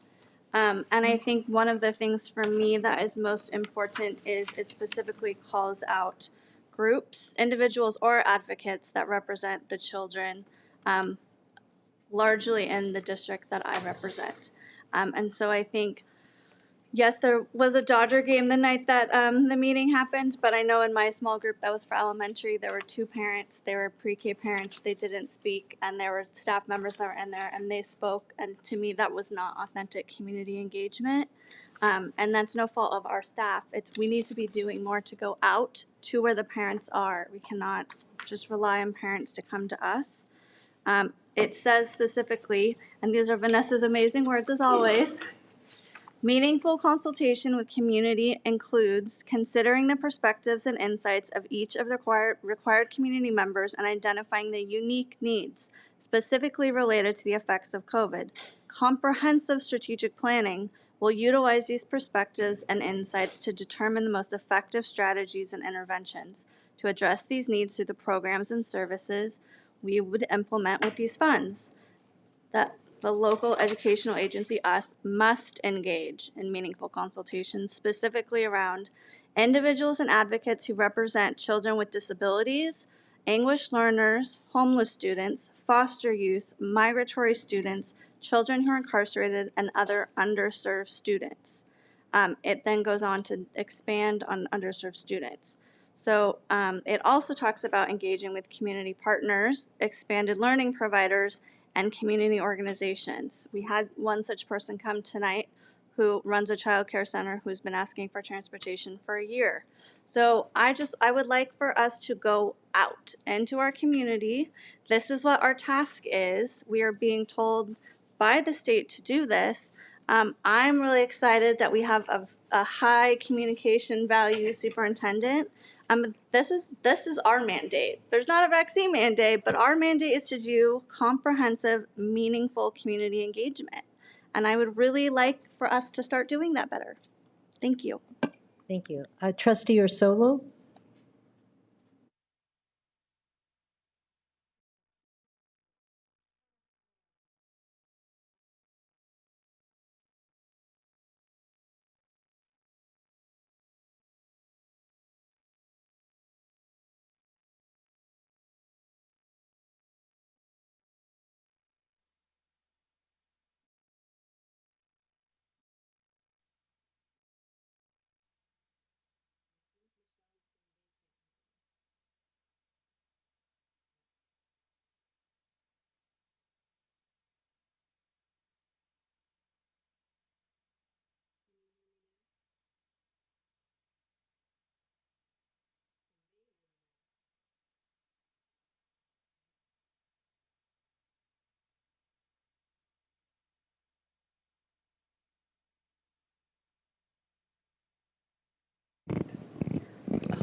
Try again.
you, Trustee Ursulou. I do like that. Nope, hold on.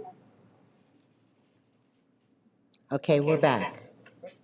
We're back? Okay. Karen, Thank you, and we can talk, Trustee Wygan. Yes. So I have a quick question. Either it's for Ms. Gailey or our superintendent. I have heard from the community, and I think Chris Jones asked today something about strings that are attached to these funds. I think there is a question out there of, hey, if we don't accept this money, do then we have to adhere to, say, mask mandates or any other kind of mandates out there? And I just wanted to have, for the record, to clear that up to see if there is anything that's attached to these funds that we can say no to and then not have to do. But I think I know the answer, but I want to clear that up just so everyone is aware. Dr. Smith, did you want to address that, or would you like me to? Or Vanessa? Who's speaking? I hear it coming from somewhere. So no, these funds aren't requirement. The mask mandate, we have to remember, as we talked about earlier, is a state mandate. We're talking about federal funds here. So no, those strings aren't there. But it's a great question and very astute community. What I would also add, is it Dixon? But to both trustees, I think the good news is we had a meeting today with staff, and this was the question, right? Not even knowing that you're going to be here, glad you are, not knowing that you would be. We asked the question, how can we more meaningfully engage all corners of our community? And I can tell you that the staff were leaning into that conversation, so that's the good news.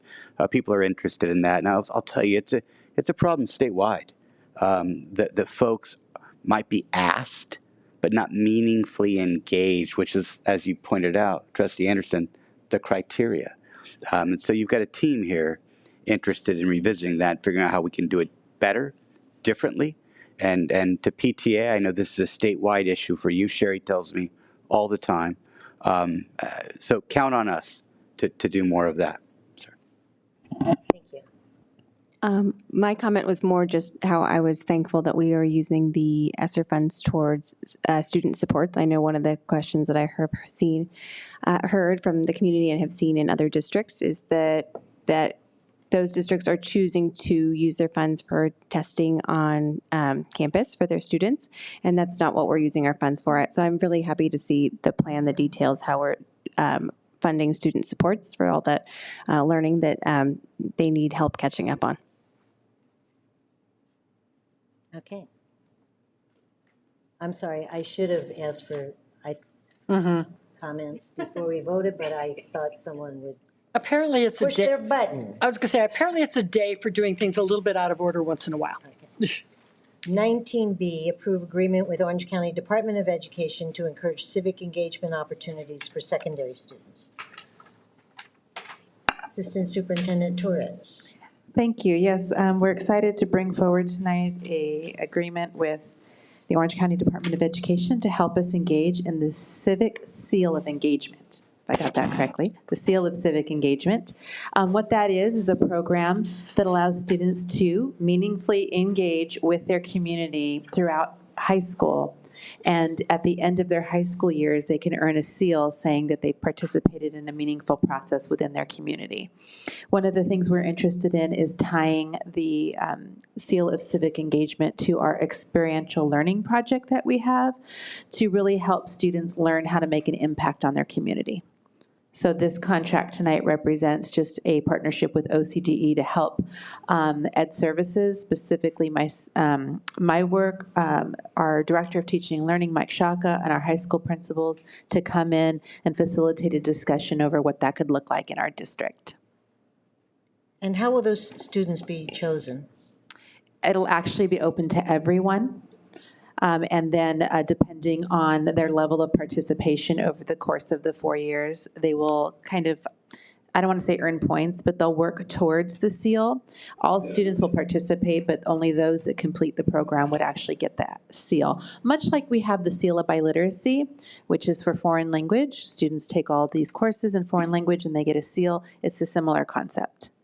the Orange County Department of Education are setting the criteria, but not the specifics. So X number of hours at something like this? Yeah, so we set all the specifics. They're really just helping us think through. They're kind of a facilitator to help us just think through all the different types of options, opportunities that are out there that lie within our communities.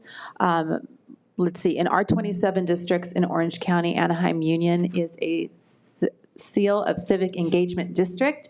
Excuse me, they've been doing that the longest, and so part of the partnership helps me go and dive into some of the winning concepts that Mike Matsuda in Anaheim has been able to accomplish through the same program. I've always felt it's better to edit. It's easier to edit than create, so we can take nuggets from and make Nuggets the best of knowledge. And as we all know, Newport-Mesa will do it best. Trustee Barton. Thank you. Would you be able to add, bringing it home for our student board member who's very civically engaged, congratulations, how that can apply to our student board members? Oh, absolutely. And so it's kind of a shoe-in for our student board members in the sense that it kind of your work that you're doing currently right now would kind of encapsulate that project, because you are learning how to meaningfully bring items and thoughts from your campus to this governing board, and then you're weighing in on actual items and voting and giving your opinion based upon that. So, I mean, it's a really rich opportunity and experience for students. So you're one step ahead if we move forward with it. So it's exciting. But we look to do things similarly with other students. And it's a big undertaking in the sense that it's going to take some planning, and that's why we just want a thought partner in this process. Trustee Crane, we will get on Zumba. Oops.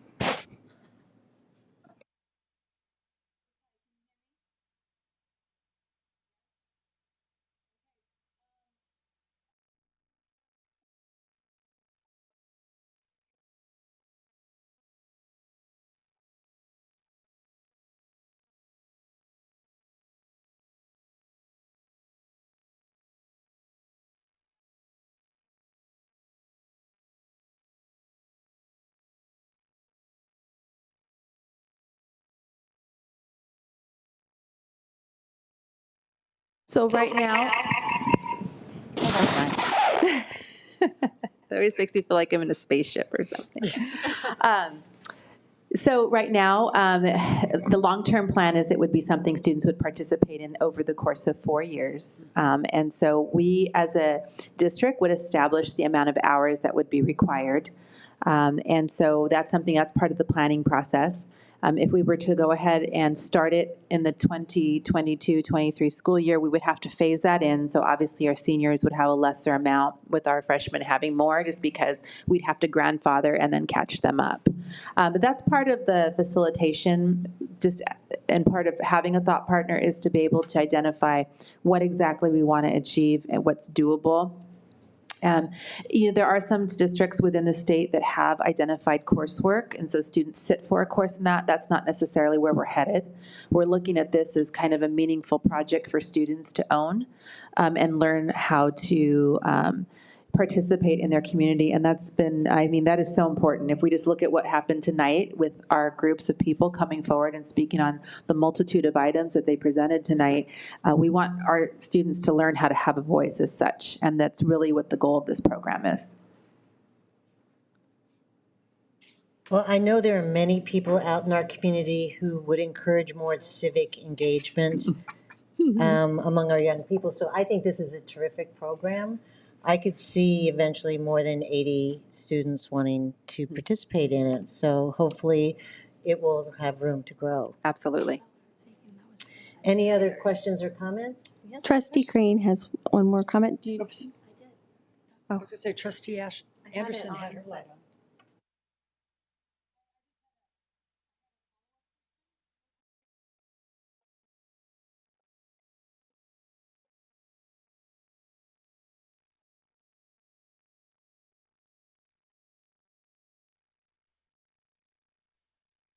Cranes.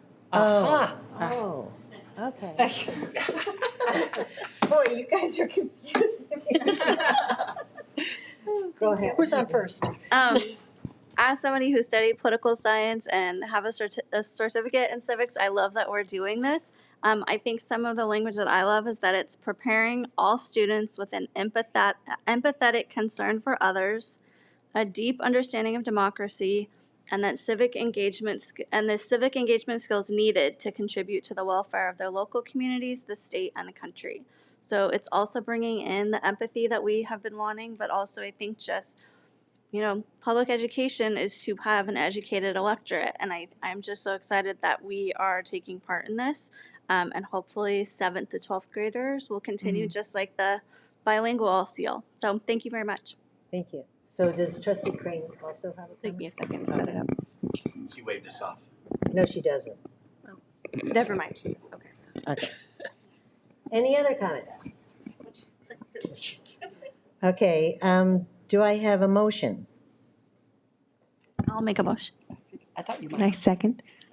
Moved by Trustee Anderson, seconded by Trustee Barto. Approve agreement with Orange County Department of Ed to encourage civic engagement opportunities for secondary students. Roll call vote. Student Board Member Dane Dodge, Yes.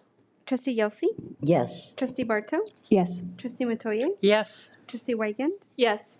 Trustee Anderson, Yes. Trustee Crane, Trustee Ursulou. Thank you. 19C, approved fee for the specific site services offered through one at Back Bay Monte Vista High School, Corona Del Mar High School, Costa Mesa High School, and Estancia High School for the 2021-2022 school year. Superintendent Giacomo. Yes, thank you. The title doesn't do it justice. It's kind of a long title, but really this is for us the opportunity to put the spotlight on one of our nonprofit community partners that we as a district are fortunate to have in our community and working with our students.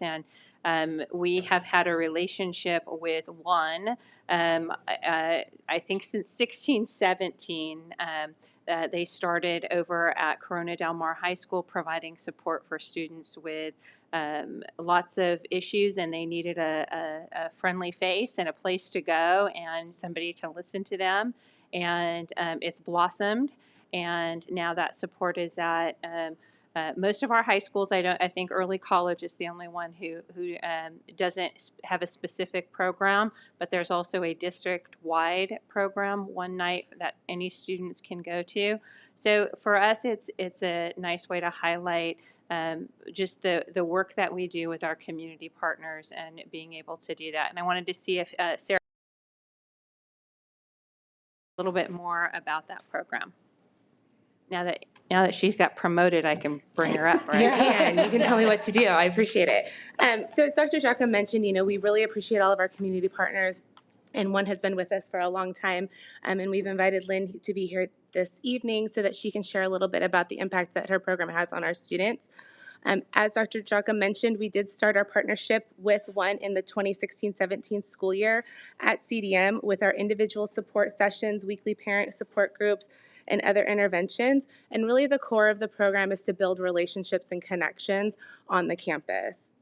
In September of 2019, we did enter into an agreement really where we have this district-wide opportunity for students to attend at the secondary level a suspension or detention exchange. So if a student has done something that could constitute a suspension through Ed Code, then a student could be referred to the one program to exchange that suspension. So instead of having them be out of school, they could attend these Monday night sessions to exchange that suspension as another means of correction, which is something that we truly believe in student services is what's best for our kids if the opportunity is there and the situation kind of constitutes that type of response. We do support through student services that program, and then we've also entered into a partnership with all of our high schools where they're paying a portion and we're paying a portion for one to have a presence on that campus specifically. So CDM was our flagship school. Then we extended the opportunity. They were at Newport Harbor as well as Estancia and Back Bay. And then this year we're looking to have them over at Costa Mesa High School as well. So they would be at all of our comprehensive high schools as well as Back Bay. And as it was mentioned, early college doesn't have a space for one at the moment, but they will be taking advantage of the district opportunity to send students there. So additionally, we were working closely with the ONE team to collect data that shows the impact that ONE is having on our students and our families, as well as developing additional metrics to demonstrate how they're meeting the needs of our students and families as well. So we're excited about that and to be able to have that exchange of information. We appreciate the partnership that we have with ONE as well as all of our community partners and look forward to working together to support our students and families. And we respectfully recommend that the board approve this item tonight. Thank you. And Lynn did put in a comment card, but Lynn, you didn't even need to do that because that would limit you to 3 minutes, and you never speak 3 minutes. So I think that Ms. Coley is going to invite you up to speak. You should really start that timer. Should we put the timer on anyhow? I'm dangerous. It's nice to meet you, Superintendent. Welcome. President Yelsey, all the board, the student services. I came to the campuses, actually kind of snuck in with permission, in 2015-16. And people were wondering what ONE was and who I was to show up on the campus. I want you to know when I walked on your campuses, I had 30 years of experience in adolescent mental health. I was integral in the build of 2 of the largest residential treatment programs in the nation. When I was there, I should have been really happy about that because I was integral in the build. But we had wait lists, and I'm like, what are we doing? Why are the kids, why are we waiting for the crisis to act? Where's that space that family could have their child go, where a parent could show up, where they don't have to identify by a diagnosis, where it's not crisis driven? The kids give us smoke signals that they're having problems. We just don't often have a place to put them. Parents don't want to send their kids to Alcoholics Anonymous or reach out to that therapist first or something, because then they're going to have to label their child. And sometimes I just want to say this, and this is only my opinion, which I have many of, that just because an adolescent has a mood swing, it doesn't mean they're bipolar. It doesn't mean they're not. Just because somebody, I used to say a boy, and then I realized I can't say that anymore, but let's say a boy or a girl gets angry and punches a wall. They're not oppositionally defiant. This is what adolescence was. This is what it is. I just want to remind everybody it's a space where they get to make mistakes, that they're trying to regulate their emotions, and it's our job to create space for them to do that. But I didn't see a space for them to do that. So that's what ONE is and was. And I want to say this, that this district is the first district to open the door and say, let's try it. Let's try this true form of restorative practices. Because in my opinion, it's not a restorative practice to send a kid home, again, my opinion, sorry, on suspension. If they got caught getting high, what are they gonna do on those 5 days? They're gonna get high.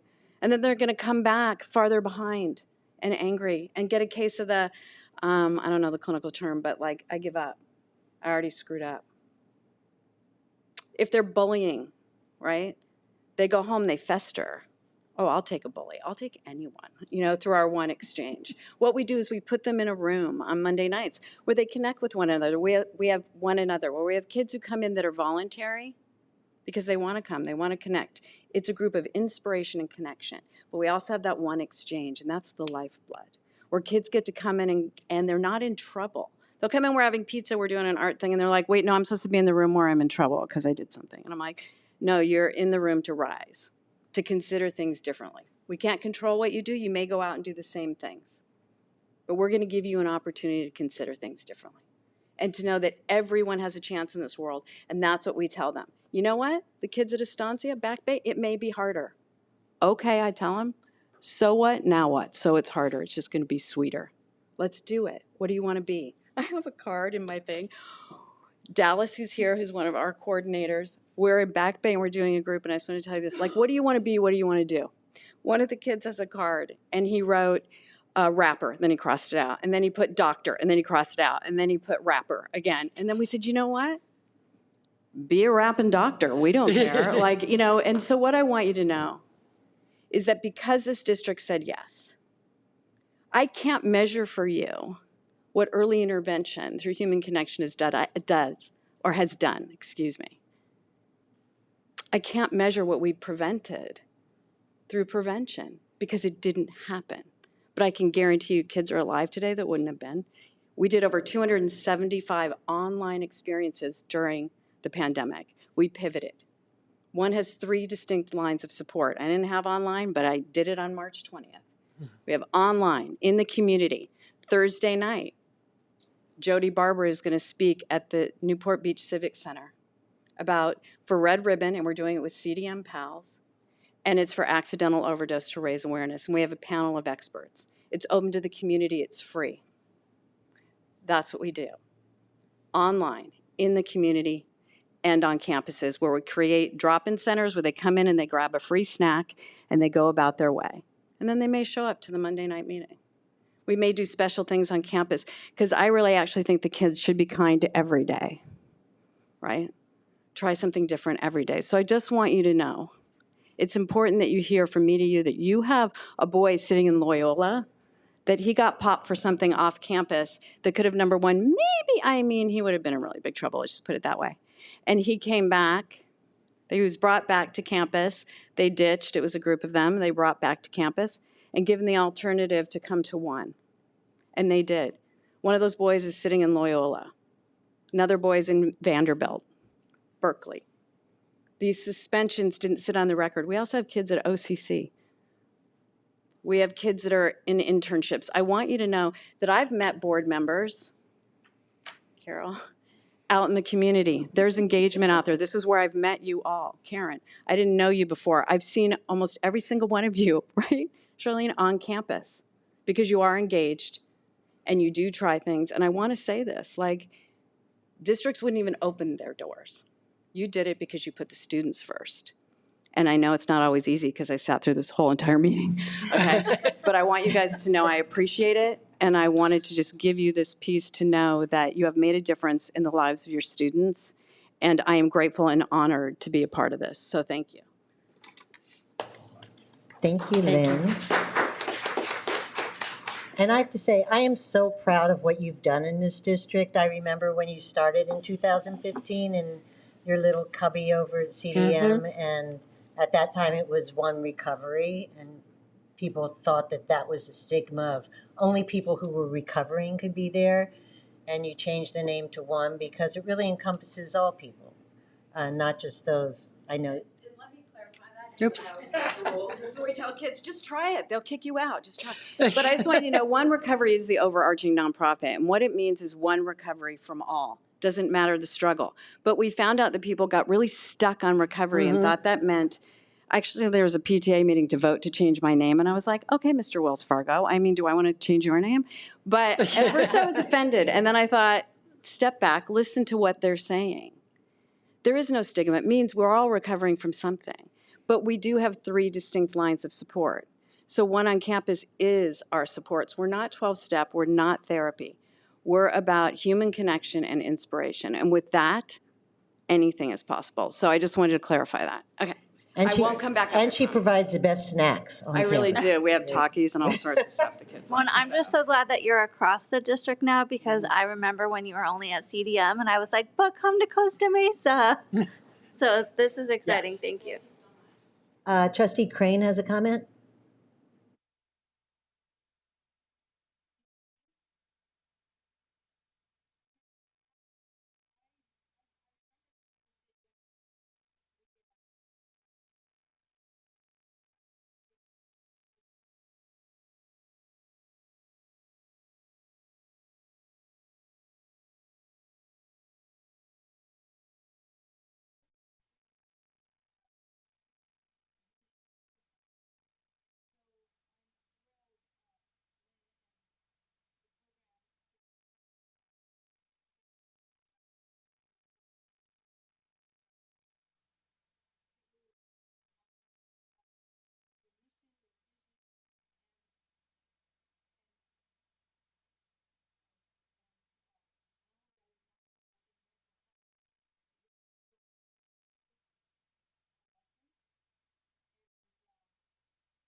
Trustee. I can't talk until Trustee Orsolu. Oh.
Dr. Jocham will comment on that. Yes, I can comment on that. And I think in the past, one of the things that we've relied on, and as Lynn kind of said, you don't know what you prevent, right? So it's some of it is hard to quantify, and we've really relied on a lot of the qualitative information that we've heard from students in that. But one of the things that Sarah is working on is what other metrics can we use to kind of look at the program further. So between Sarah and Lynn, they'll be able to have those conversations and see what works. That's not necessarily an extra burden. Oh, everybody has to do this and check off this. But we do want to have a little bit more quantifiable data, to be able to move forward with this. So that's a great question. We do have. Don't be shy, Lynn. Come Yeah, on. I mean, I'm really nervous. Anyone who has my hair like, no, I'm kidding. We do have data. We do surveys with the kids who come through the exchange.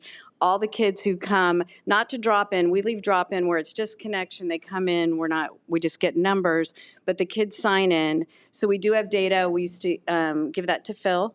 And so now we do have the data. And Dr. Matthew Polachek, who is on our board, is building a new survey, and we're going to work with the team to grab data pieces that you all want to support the initiatives that you have. So we do have that, and it's a great question. So, and I'm really proud of our numbers, so thank you. Yes. I would like to move that we approve the fee for specific site services offered through one at Back Bay Monte Vista High School, Corona Del Mar High School, Costa Mesa High School, and Estancia High School for the 2021 school year. Trustee Crane would like to second. Seconded by Trustee Crane. Roll call vote. Student Board Member Dane Dodge. Yes. Trustee Yelsey. Yes. Trustee Barto. Yes. Trustee Mattoya. Yes. Trustee Weigand. Yes. Trustee Anderson. Yes. Trustee Crane. Trustee Orsolu. Thank you very much. Resolution adoption calendar. Item 20A, adopt resolution 9/10/21, authorizing approval of signatures on electronically printed checks produced by the Orange County Superintendent of Schools. Mr. Holcomb. Both this item and the next item are to add our new superintendent to our checks and our bank accounts. Should be fairly easy. I would be happy to make another. May I make both motions? To adopt resolution, I guess we have to do it separately. 9/10/21, authorizing the approval of signatures on electronically printed checks produced by the Orange County Superintendent of Schools. Second. Who seconded? Weigand. Moved by Trustee Mattoya, seconded by Trustee Weigand. Roll call vote. Trustee Yelsey. Yes. Trustee Barto. Yes. Trustee Mattoya. Yes. Trustee Weigand. Yes. Trustee Anderson. Yes. Trustee Crane. Yes. Trustee Orsolu. And item 20B. I move to adopt item 20B, adopt resolution 10-10-21, selection of Farmers and Merchants Bank as depository for various accounts of district and authorizations therewith. Second? Second. Moved by trustee Weigand, seconded by trustee Mattoya. Roll call vote. Trustee Yelsey? Yes. Trustee Barto? Yes. Trustee Mattoya? Yes. Trustee Weigand? Yes. Trustee Anderson? Yes. Trustee Crane? Trustee Ursulou? Okay, informal reports. I will go back to the superintendent. Trustee Mattoya just laughed about all the things we've been out of order on or mixed up, and it made me think of Puck in Midsummer's Night at the end. If we shadows have offended, think but this and all is mended. It's the new superintendent's fault. I know that doesn't rhyme, but I would just encourage anybody that has any concern about tonight's meeting, it's the new superintendent's fault. Let me, in all seriousness, thank all of you, thank this board. This has been a dream for my wife and I to work in this community. We've waited for this job to come open. This is where we want to be. I wake up every day thinking about how I can do better at my job to improve the outcomes of our students. And Lynn, I say we don't just provide education, we save lives. That's what we do in public education. And I take that seriously and love my job. So thank you for this opportunity. I have to also thank the staff that I've met thus far. I've asked them this first week, what's your why? Why are you here? And these were emotional true norths that they shared, and I learned right away they're here for the right reason, and that's powerful. So thank you. And then I told the board I would be busy. I would get out there, and right away we'd start seeing things. They took me up on that. We have been all over this community. I just wanted to share, a couple of thoughts and high points. President Yelsey took me on a tour of the district, and no, I couldn't drive to any of the locations and get back safely without GPS. So I'll get there. But it was amazing seeing our communities, their diversity, and the energy in the district. I had a chance to go to the Best Center and see Save Our Youth one of those first nights. I had to tell you how inspired I was, and this is a theme, by our youth. How about Maddie and Sophia tonight? I know I'm biased, but I thought their two communications to the board were by far the best. But our students are amazing. These folks were confidently articulate and passionate about soy. And one said of one of the tutors that helped students apply for and get into college, quote, "She is an absolute godsend." Mm-hmm. What a kind thing to say by this young man. And that was the theme throughout. The parents were amazing and supportive. I had a chance to go meet with Newport Harbor PTA, and I got a gift, by the way, my first gift from parents. It was a book of student voices, and I was very, very grateful for that, and had a chance to talk about why I'm here and answer some questions about the district. Got to go to the Newport Distinguished Citizen meeting and was amazed at how young our distinguished citizens are in this county. I used to be the youngest person in a room. I was not even close in that room.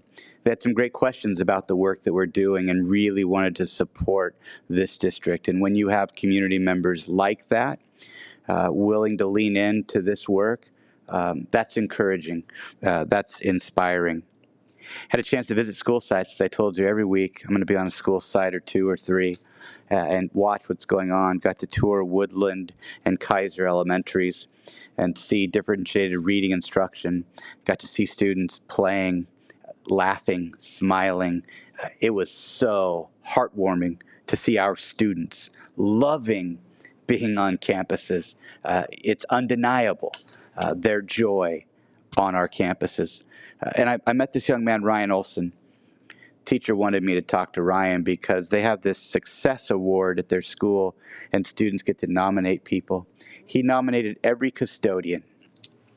He said because of their hard work and their friendship, right? First grader. hard work and their friendship, every single custodian, he said, someday I might want to be a custodian. And I got a bit choked up because my biological father started as a custodian, ended up being the director of operations at the amphitheater at the Orange County Fairgrounds and then at the LA Coliseum and Sports Center. And so if Ryan wants to be a custodian, good luck in that. But the kindness, again, the courage of the student to come meet some guy he's never met before in a weird mask, wearing a suit. He was courageous. He was articulate, as they have been. I've had a chance to be with both the Costa Mesa City leaders as well as Newport. And in each one of these conversations, they had an interest in more collaboration. That's a theme in 7 days throughout the community. Let's collaborate more. Let's work together more. Certainly, our team's willing to listen more and lead into that. And so it has just been inspiring seeing the willingness to support our work. Having met with labor groups already, once again, that willingness is there. And then our students, they keep us going.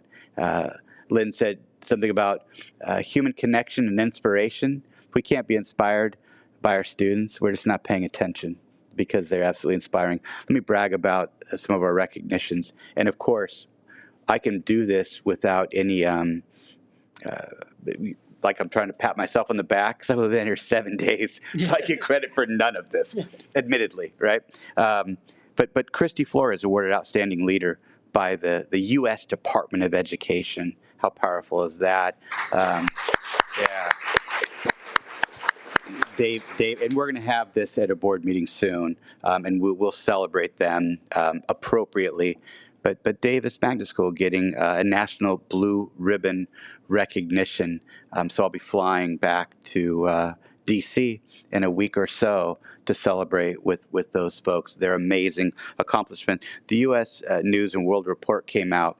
It's amazing how many of our schools are in the top 2% in the nation, and all of our schools are about the top 25%. That a district this size, with this level of diversity, that's impressive. Now, that doesn't mean we don't have work to do, right?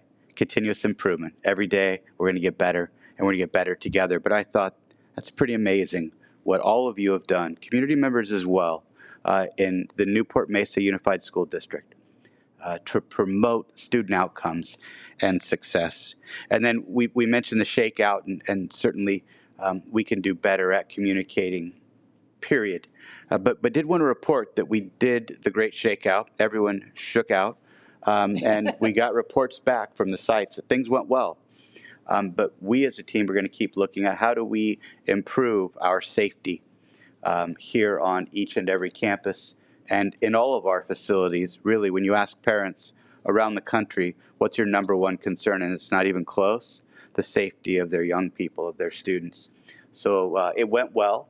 We were happy about that, and we're going to keep working on how we improve the safety of our young people. Again, thank you for this opportunity. I will try not to disrupt you next time so that we don't have those hiccups. And again, if you have any complaints, Wes Smith with an S. Anyway, thank you.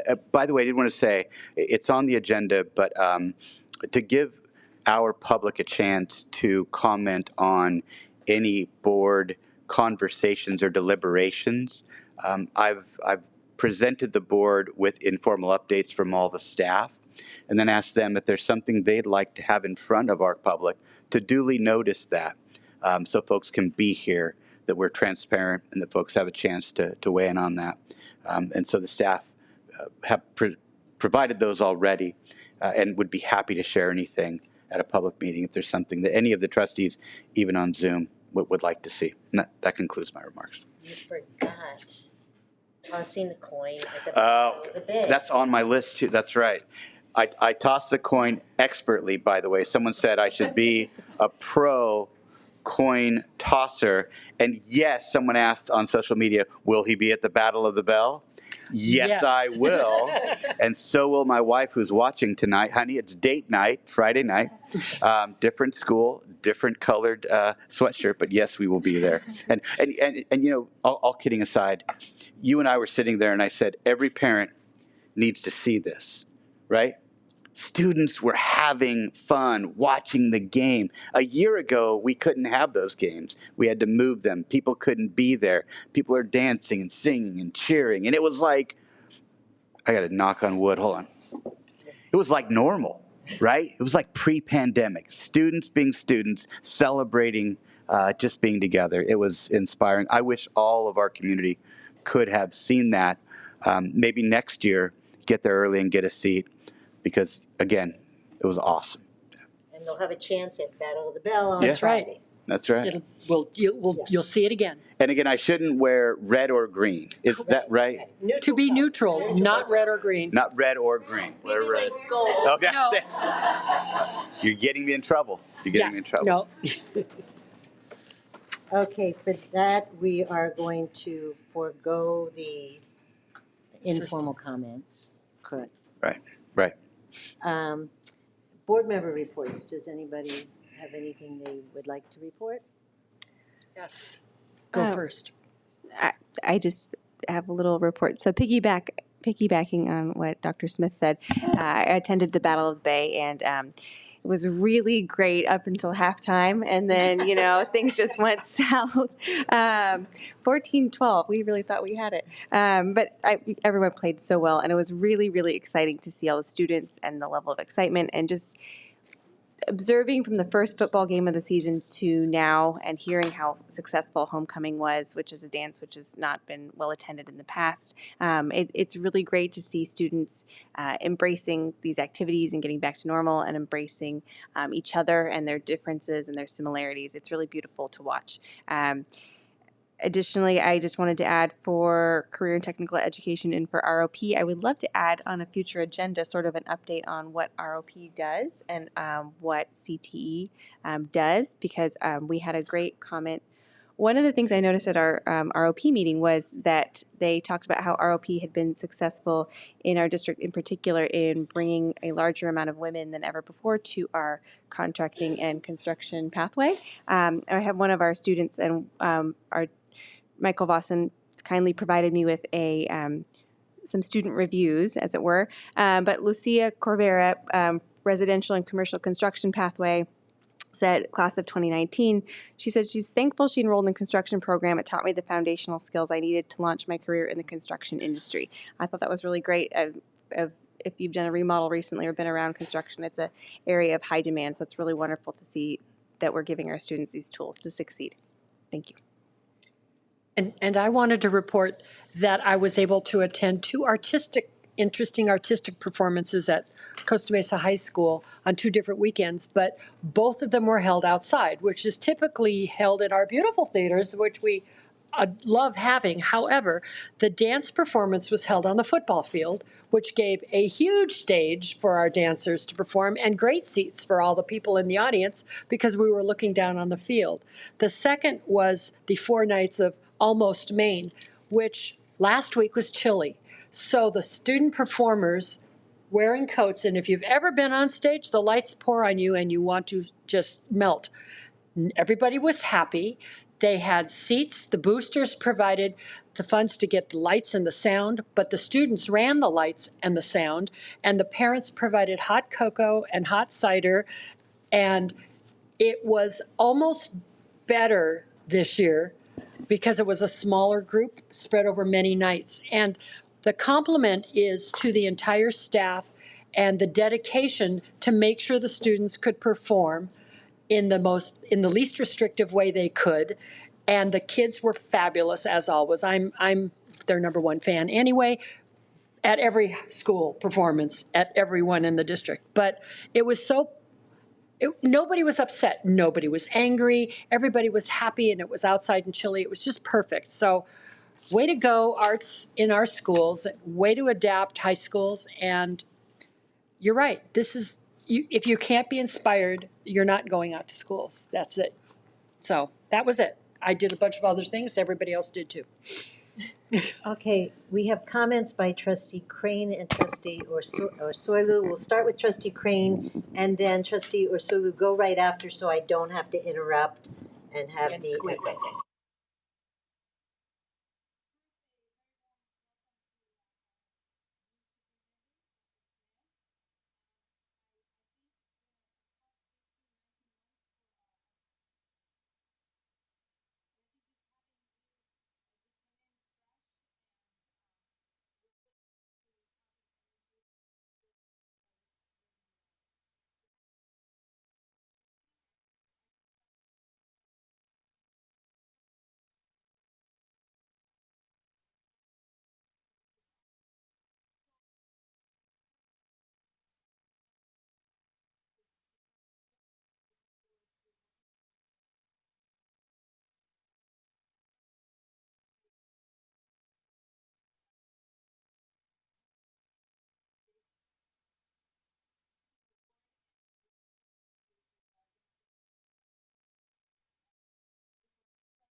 Trustee Wygan? I was just going to say I attended the Newport Beach community liaison meeting where we met with trustees Bartow and Yelsey and I. We met with the police chief, a city parks and recs commissioner, not commissioner, director, and 2 councilmen from Newport Beach and traffic city manager, exactly. And it was a good meeting. We're going to have these quarterly going forward. We had our facilities team there, and we expressed, there were some good conversations back and forth about being open with what's going on in our district and construction and keeping everyone abreast with those. And then, we talked about crossing guards and everything. And the biggest thing I got out of there was that beware parents, your kids might be getting tickets come January 1st on their e-bikes if they're not following the law. So they're just being kind and nice and giving people warnings at this point, but they will start ticketing January 1st. So all those, Christmas wish lists that require a e-bike, let's be safe. So, Think but it was a good one. It was a what? Think twice about it. Think twice about it. But it was a good meeting. We're going to continue having these quarterly. And, just for the community out there, we do talk a lot with the cities that our schools are in. So thank you. Any other comments? Sure, yeah. Yes, following up on what Trustee Crane said, for the schools foundation, the Estancia item that was funded was the very first field trip that the schools foundation has ever funded. And it was to the Van Gogh experience in LA for the Lyceum students.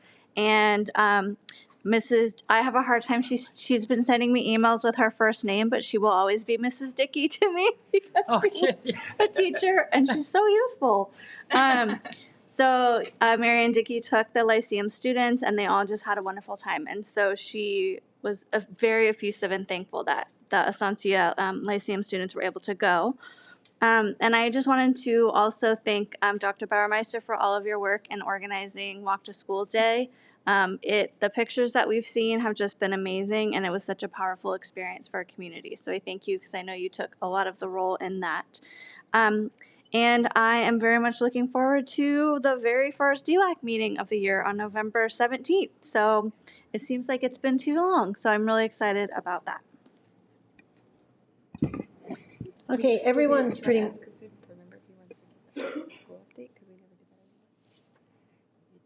I do too. I agree. Yeah, well, with our student board members in the past, instead of focused reports, we used to do sort of informal reports. Would you want to give us just an informal report about what's going on at Estancia these days? I'll So you don't have to. I just put you on the spot. I'm sorry. No pressure. Yeah. We have a lot of big events coming up right now. Like we have our Battle of the Bell game obviously on Friday, and then water polo Battle of the Bells tomorrow. So those will both be good games. Like you said, I've heard that there might be more field trips coming up soon, especially for Lyceum and Avid and stuff. And I mean, overall, I think we're having a good spirit week this week. Tomorrow's Bring Anything But a Backpack Day. So yeah, things are going great. Great. Thank you, and thanks for letting me put you on the spot. Great job, Dane, for that. Yes, yes. And before we close, everybody's pretty much commented about lots of things that have been going on and that I've even attended, but the Great American Shakeout, I did not intend to be at a school, but inadvertently I was at a school because I went to the East Bluff Book Fair, which I have to say I go every year because I think it's one of the best book fairs that we have at our elementary schools. And now that I have grandchildren, I support them immensely at this book fair. So it was lots of fun. But while I was there, they had the Great American Shakeout. And I have to say I was so impressed with both the kids on campus and the teachers. The kids just quietly went out on the field. They're sitting there probably for 20 minutes, a half an hour, totally quiet. I mean, just sitting, enjoying the outdoors, and it was a beautiful day. And the teachers did whatever they were doing in terms of their storage bins and going out there to make sure they have everything and know how to hunt for people. So I would imagine that when we get a report, it'll be pretty much like that it was well done on every campus. But Yeah, it delayed my visit a little bit because I was outside You were too shopping. for that, Yes, you had to that go back period and of time. And obviously, just everybody getting back to their sports and performances is just wonderful. And it's just so nice to see back to normal again. Some of our trustees have never been on the board when That's we right. had Normal. normal periods. So I think everybody just appreciates that. That's the fun part of our Normal's fun. job, is to be at those places. Anyway, with that, I think unless we have any other comments, I will ask for a motion to adjourn. So moved. Second. Moved Our by job trustee tonight. Mattoya, seconded by trustee Wygan. All in favor? Aye. Opposed? Good night, everybody. Thank you.